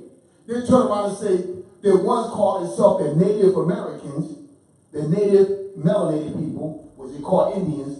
They claim to have 34%. The people call themselves Mexicans claim to have 42%. See the game they're playing, but you're still dealing with the same concept. You got to say it's coming from the source. So if I got melon and I got 50% or 60% of me, then why am I going to be the only one come from Africa? That's the game. But everybody else can come from over here as long as we don't get that title. You know why? People where they guessing they can't claim nothing themselves. They don't have any confidence in themselves. They're rooting your confidence out of you. Well, you had a comment here that said, don't just give away your estate. That's the truth. Somebody right. That's what they said. You're giving it away. Well, I don't know whether they mean if you're going to be inclusive. The inclusiveness is. I think that's what they mean. I think they mean the inclusiveness is like. That's what they mean. I think they mean don't just give away your estate. That's what I think they mean. That's right. You think they're going to let me come to Germany talking all this stuff that they do over here in the United States? I'll be in jail. No, that's not what they said. No, I ain't talking. I look past that already. Oh, okay. I'll look past You that. just ignore that. Okay. I'm going back into what we was talking about, the blood pedigree. In other words, if you don't claim this, without making a claim, you did give away your estate. And if we talk about waiver, you become knowledge of it now, and you say, you know what? Man, I ain't got time for that stuff, man. Man, you talking about stuff 200 years ago. You gave it away. You waived it. Now, I'm not mad. Is that what you want to do? Let me explain. So we can get some clarity. What the natural person who wrote the comment said by saying, don't just give away the estate, is that when you were going through the albions, having a certain percentage, of the same chromosomes, but different by percentage, Dutch and the French and the Portuguese and English and the Irish and the Scottish. All right. What they're saying is, what you're leading to, all right, is that they would have a claim in their state here. So they're saying, well, just don't give this away to the state, So who has the lawful claim to the state? Who are the people that have the lawful claim to the state? Is that, and that, that would probably also be the question, Well, okay, so. That's what the native, that's the Native American is making a claim, meaning the blood is mixed. Go ahead. Yes. Okay, let's not forget the Islam. Tamara I know we talk about blood quantum, but behind that blood quantum is also esoteric laws, divine laws, and then you have natural laws, and then with those natural laws, you have maxims of law. So, yes, the first maximum law is what no man has created: air, water, earth, fire, the ethers. What no man has created, the first in line is the first in time. So, the first in line is the Asiatic womb man.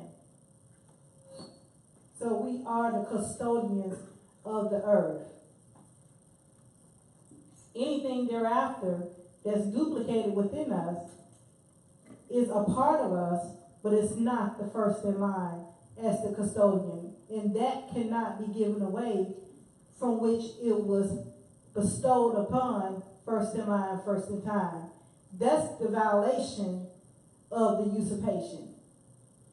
And it's not going to be given away by blood. It's taken by force, but it should not going to be given away by blood. I don't care if it's at 2%. I agree. First in line, first in time. And we have to remember that number one maximum law. Islam. Right on. I agree with you. She's 100% right, because I'm going to talk about the case that came up in Lancaster, which is here in North America. The case came up when the 5 civilized nations got knowledge that the bands of tribes, and this is what I was talking about with Hammer just right, the mixing of the blood pedigree. These bands was going around trying to treaties with the governors of the province, and then they was running to the crown saying, hey, listen, we got more land and you want to back us up and do this and that. And what happened was they was lazy. They didn't want to cultivate the land and everything. So what they would do is they would buy those places and they would kill all the men but don't kill the women. And the reason why they didn't kill the women, because they would take and go into the women, and the women would have their offspring. That would give them title to the land. Now they would raise the offspring in the 30-year, 40-year generation. They would raise them up to speak and talk in their interest so they can evade the title rights, the Lothian title rights, over to their interest. So there was a plan. They would grab all the men and poison them through the food, wine, and they won't poison the women. They would take the women because the birthright is preserved to the woman. They would go into the woman, the Albions was doing, and what happened, the woman would have a mulatto baby would be mixed DNA.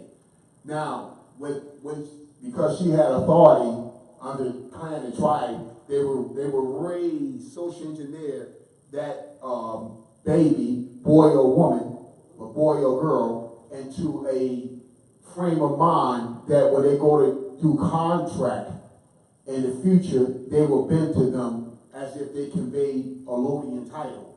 This is why that the 5 civilized nations came down and say, our fathers and mothers came out of this earth. And that's what she was talking about. Now, I'm well aware of that, but the reason why I brought that up is because I want us to see is this is what they are doing to a censor. They are claiming our states through this small pedigree of blood. If you don't understand the signs of what they're doing is, then you don't know. Then you are conscious. And they can keep on getting away with it. You have to say, hey, wait a minute. I understand that you're claiming some of the blood pedigree, but I'm a full blood, a Lothian title pedigree of these people. Meaning that there is no in between. My chromosome probably have the 90%. But when it comes down to me, what to do? We let them tell us, not us, but a lot of our people let them tell them what to do and who they are, without first having the courage to claim who they are. And the people that got the lowest chromosome and doing that, they're all claiming, and they're getting their own reservations, their money, they don't have to pay their college, they are governing themselves. They give them the title, but when it comes down to us, of the higher chromosome, because we are directly from the bloodline, they are trying to throw us off into smoke screens saying, go look down there. Go down there and get your rights. Get the hell out of here. You ain't got nothing here. And we going for it. And not because we know, that's because we were social engineered toward the school system about black, Negro, and color. Right. Now, there's a lot of us that's waking. All we would have to do now is claim it. That's why when the Empress was doing what she was doing from the Wichitas, this is why she had no fight with Americans, because she knew the blood quantum game. Oh, yes, she did. She brought that up. She had no fight with them because she knew the signs of this right here I'm talking about. We have to understand the signs of it, and we have to use it for our benefit. Like I said, one of the most important cases was about land dispute here in North America was in what they call Lancaster, Shaker Medicine. But the 5 civilized nations came down and told them, no, you're not owning this land. What land you owning? Your fathers and mothers ain't come out of this part of the earth. They're talking about DNA. Your father and mothers did not come out of this part of the earth. Why did they have that dispute in the 16th century? They were talking about pedigree. So we have to get back on claiming our pedigree. Once we do that, everything will fall right in. Because they didn't, let me say something. The estate is ours. What happened is, they turned around trying to hide it by trying to give it to everybody else that's really not fully full blood. And at the same time, when we claim something, they point to another part of the world. That's the trick. Because you know why? You still Negro, black, and color, and they telling you your nationality. You're not claiming yourself. You're not claiming yourself, and you don't have a political organization that's doing it for you. Or religious or spiritual organization that's protecting you, doing it for you. So you know what they're saying? We're going to do it. Jimmy Brown? Oh, guess what, Jimmy? You are the Ski tribe. You're all the way down down the other side of the world. But guess what? When they come up, they look like her. Hey, sister, you know you from the people, the ancient people here? You got 20% of their blood in you. Go down there and get you 1,500 acres and take your people down there. And why they're telling that? They're playing the game. That's true. I'm keeping it real. They're playing the game. So we see the game. So what we do is we just deal with the blood quantum. We do it. Our letters termination. Do what we're supposed to be doing for our own census, and everything is smooth. Like a ship. It just sail right away, the waves. We don't want to be causing any friction in the sea current. When the sea is unsettled and they got bad current, what happens? Vessels get what? Right. Yes. Wouldn't we be causing friction? I really don't care about causing friction. I mean, among No, ourselves. all right. That's what I mean. No, I'm talking about among, we are going to cause friction among, they are colonists on our land. They have institutions, the Ivy League institutions were built off our backs. So once you stand up and claim who you are, you're going to cause friction among them because they have been they are living, as Todd Sharif Bey has said, for over 40 years. They are living off of our virtues, the jobs they have, their pensions, the vacation homes, the cars, 2 cars and 3 cars they have. They living off our backs. The Ivy League schools were built off of our backs. So once you stand up to them and claim who you are, they're not going to be in the same economic position. They're just not. They're just not going to be in the same economic position. They won't have the social status. Everybody's looking up to them, and you got the NBA, National Basketball Association. You have the National Football League. You got the hockey, National Hockey League. All these. All right, all these teams that they own. Most of 95% of the owners, football, hockey, baseball, and basketball, are beyond males. Our raising our people up in knowledge and organizing to become structure is going to cause an economic friction among those teams. That's a fact. Let's talk facts, y'all. Let's talk facts. Let's talk facts. All right? They know what's at stake. So let's not, be naive, y'all. Let's not be naive. We can't play this naive game. They know what's at stake. All right? Their current economic security that they built off our backs is at stake. Yes, it is. And we can't pretend that it ain't. It is.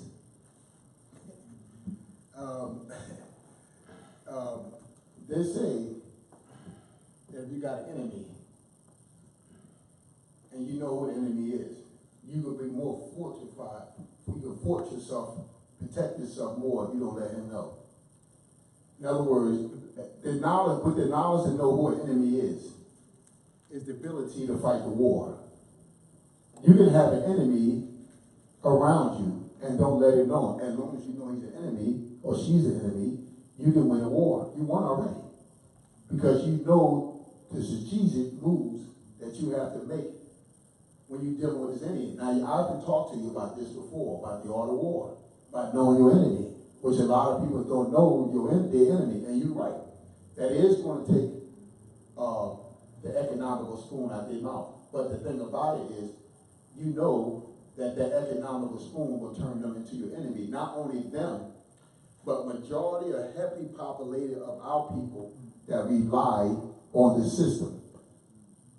They rely on these college Ivy Leagues, these grants and stuff like that. So we at a war. The thing about it, do you know who the enemy in the war is? And then what I'm saying is they turned us so social engineer so much, a lot of us, that we were scared of losing what we think we got, which is nothing but a puff of smoke, an illusion. We so scared of losing the illusion of something that we would turn around and harm our own people, harm something that's good for us. But being that we know this, the ones that can see, we know who the enemy is coming whenever they come. That's the main thing. You have to know who your enemy is and how they're going to come. And we are to a place right now. We're not just talking. We're doing. That's what it comes down to now. Do something now. Let's just not talk. If you're going to point to Noble Ali, do something. Noble Ali did something. That's what we're doing. We're doing something. I wasn't pushed out of my mother's wombs to please somebody. I was pushed out of my mother's wombs for a mission, for a task, and it had to be complete. I ain't worried about pleasing nobody. I'm worried about making sure many of us separate coming from among them. That's what it comes down to. And that's by claiming our blood pedigree, nationality, claiming life, and doing our own census and our own role, our record of ourselves. I'm about first. 15 minutes. All right. That's the title of the presentation today is Gaining International Recognition. Gaining international recognition. Why? The Abians are our enemies. They put drugs in our communities, force us into schools. We need international protection. The colonists are on our land and have used military strategy. We just we are awake as to what they're doing. But they've been doing it all along, bombing us, Black Wall Street, Wilmington, Delaware, 1938, Springfield, Illinois, 1898, bombing us, drugs in our community, hosing us down, shooting us. They got the police. So we are now aware that we've been calling it racism because we've been trained to call it that. We have national recognition. This is the title of this presentation. We need to forge this, into the minds of the people on a larger scale. International recognition leads to international protection for our people. That is paramount. Why? Because we have the European colonists. We have a de facto corporate body politic called the United States of America. There's 3 or 4 different ones that are controlling our state through the Vatican, through England. So we have to make our people aware of it. And I'm very big on this national more census, very big on this. All right? Very big on the assumption and presumption letter, the termination of presumption and assumption. All right, so got 10 minutes, so we'll just wind up here. I just want to read something that you had in your folder. So to show you that even the United States Supreme Court agreed in one of the decisions. This is one of the quotes from one of the decisions is Talton versus Myers. That is in 1896.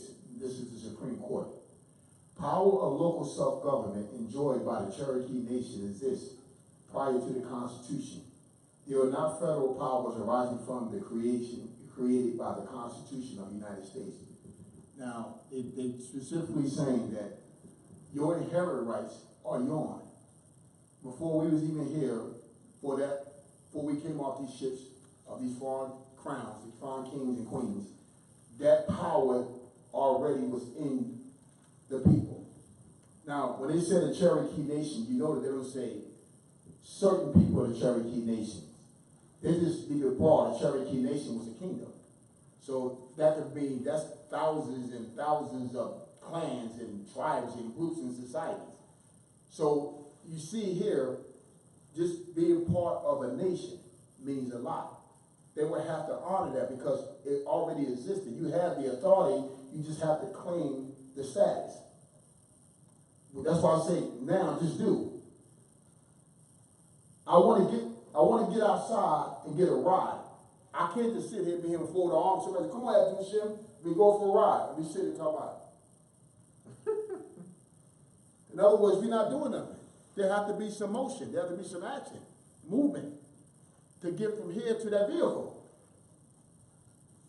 So we have to do something, and that's our autograph. We have to draft, our self-talk, communicate, command, and tell them, spell it out. That's it. Seal it. Now you got it. Whether you like it or not, whether you ever read it, but you've been served.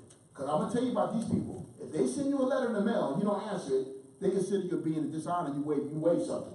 Look how quick. They coming in. Oh, did you receive a letter in the mail? Well, they say it came to your address. You got proof you went there. Yeah, Charlie, sit down now. You're guilty. You're in default. You're insurance. You're in default. No, you got the letter. You should have answered it. That's what they say. That's what they're going by. Ancient principles. You will send a letter. They say, we don't care about you reading or whatever. We know. We got proof we sent it there. We got proof we went to the domicile, territorial location where you was at. You liable.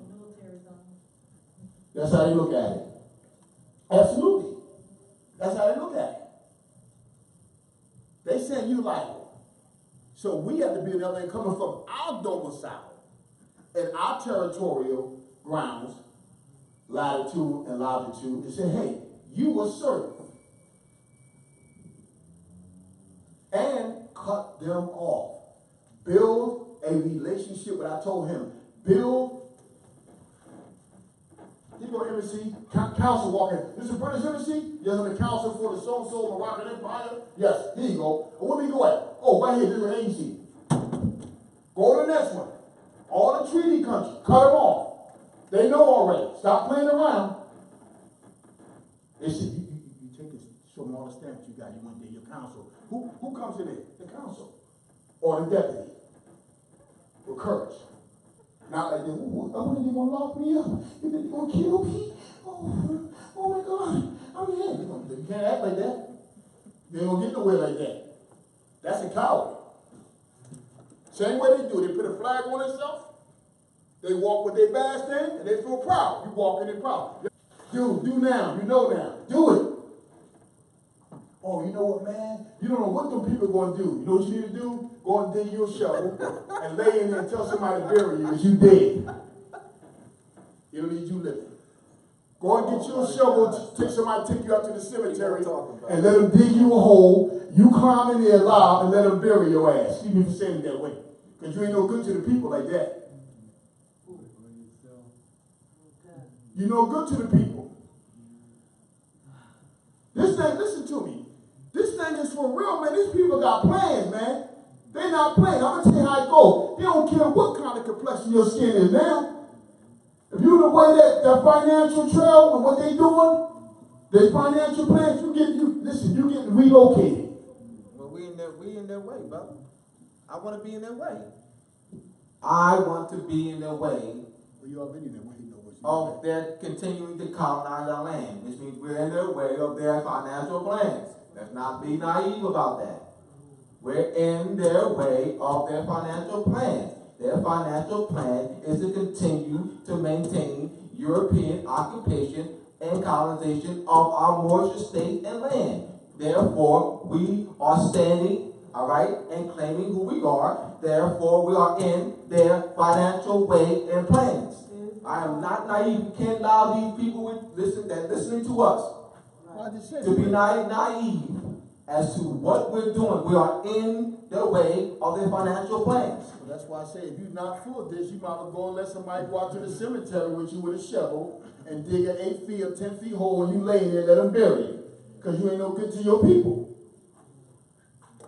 I mean, listen here.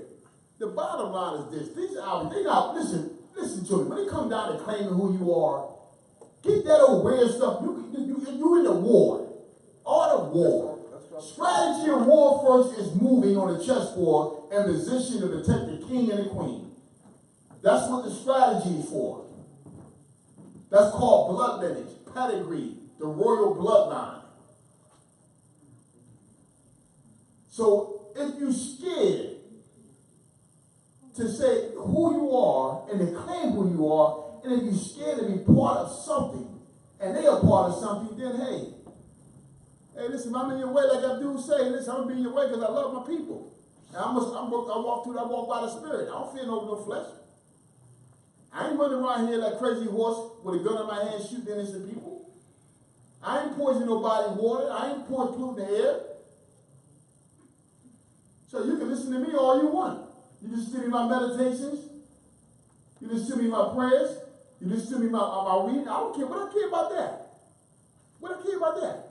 The fact of the matter is, one thing I know is that everything in this life is choice. Free choice of making a claim. Ain't nobody I'm going to say this right here. Didn't nobody kill their Armistead when they was claiming their nationality and the case is going to court? We don't want the case to hit and they might ruin his favor. Just do. Know your enemy and do. That's it. Know your enemy and just do. That's it. Can't get around it. I make a claim, I got you. Can't get around it. Listen, if other groups are making claims to get out this system, then you know we got to do it. And it's all come down to supporting one another. Not having fear of claiming your national status. Not having fear of saying who you are when you swear. And I'm going to say this right here. You might as well leave these intellectual prostitutes alone that's been hired, getting grant money, getting money from the government, and at the same time going to their schools and getting licensed to come out here and tell you what to do. Get away from that. Come ye out, be separated. Come ye from among them. That's it. Thank you. Peace and love. Peace and love to everybody on the earth. Peace and love to those who love humanity, who love life, who love peace, happiness, contract, and honor. Peace. We want to thank our brother Shem. Come on. And brother Abdullah, Sister Tamara, and everyone. And we want to thank our viewers. We thank you for tuning in tonight. We will be back on next Friday with Brad Shikaj Tariq Bey. We want to remember our sister Hennessy. I can never say her first part, Asada Love, though we want to remember her in our prayers, and her son who was hospitalized, and the rest of the family. Our sister was here with us on last Friday, and tragically transitioned on Tuesday as a result of a very, very horrific automobile accident. And we are praying for her. There is a GoFundMe. We have posted it on House of Reawakening Minds, Grand Sheik's page, I think Sister Tamara, my page. If there's anything that you can give towards helping the family with not only, I would think the funeral expenses, but for the care of the children. She's left 5 children, and one is hospitalized also as a result of the accident. So let us remember her in our thoughts and prayers. Thank you so much. In Islam, and we grant you safe travels to your destination.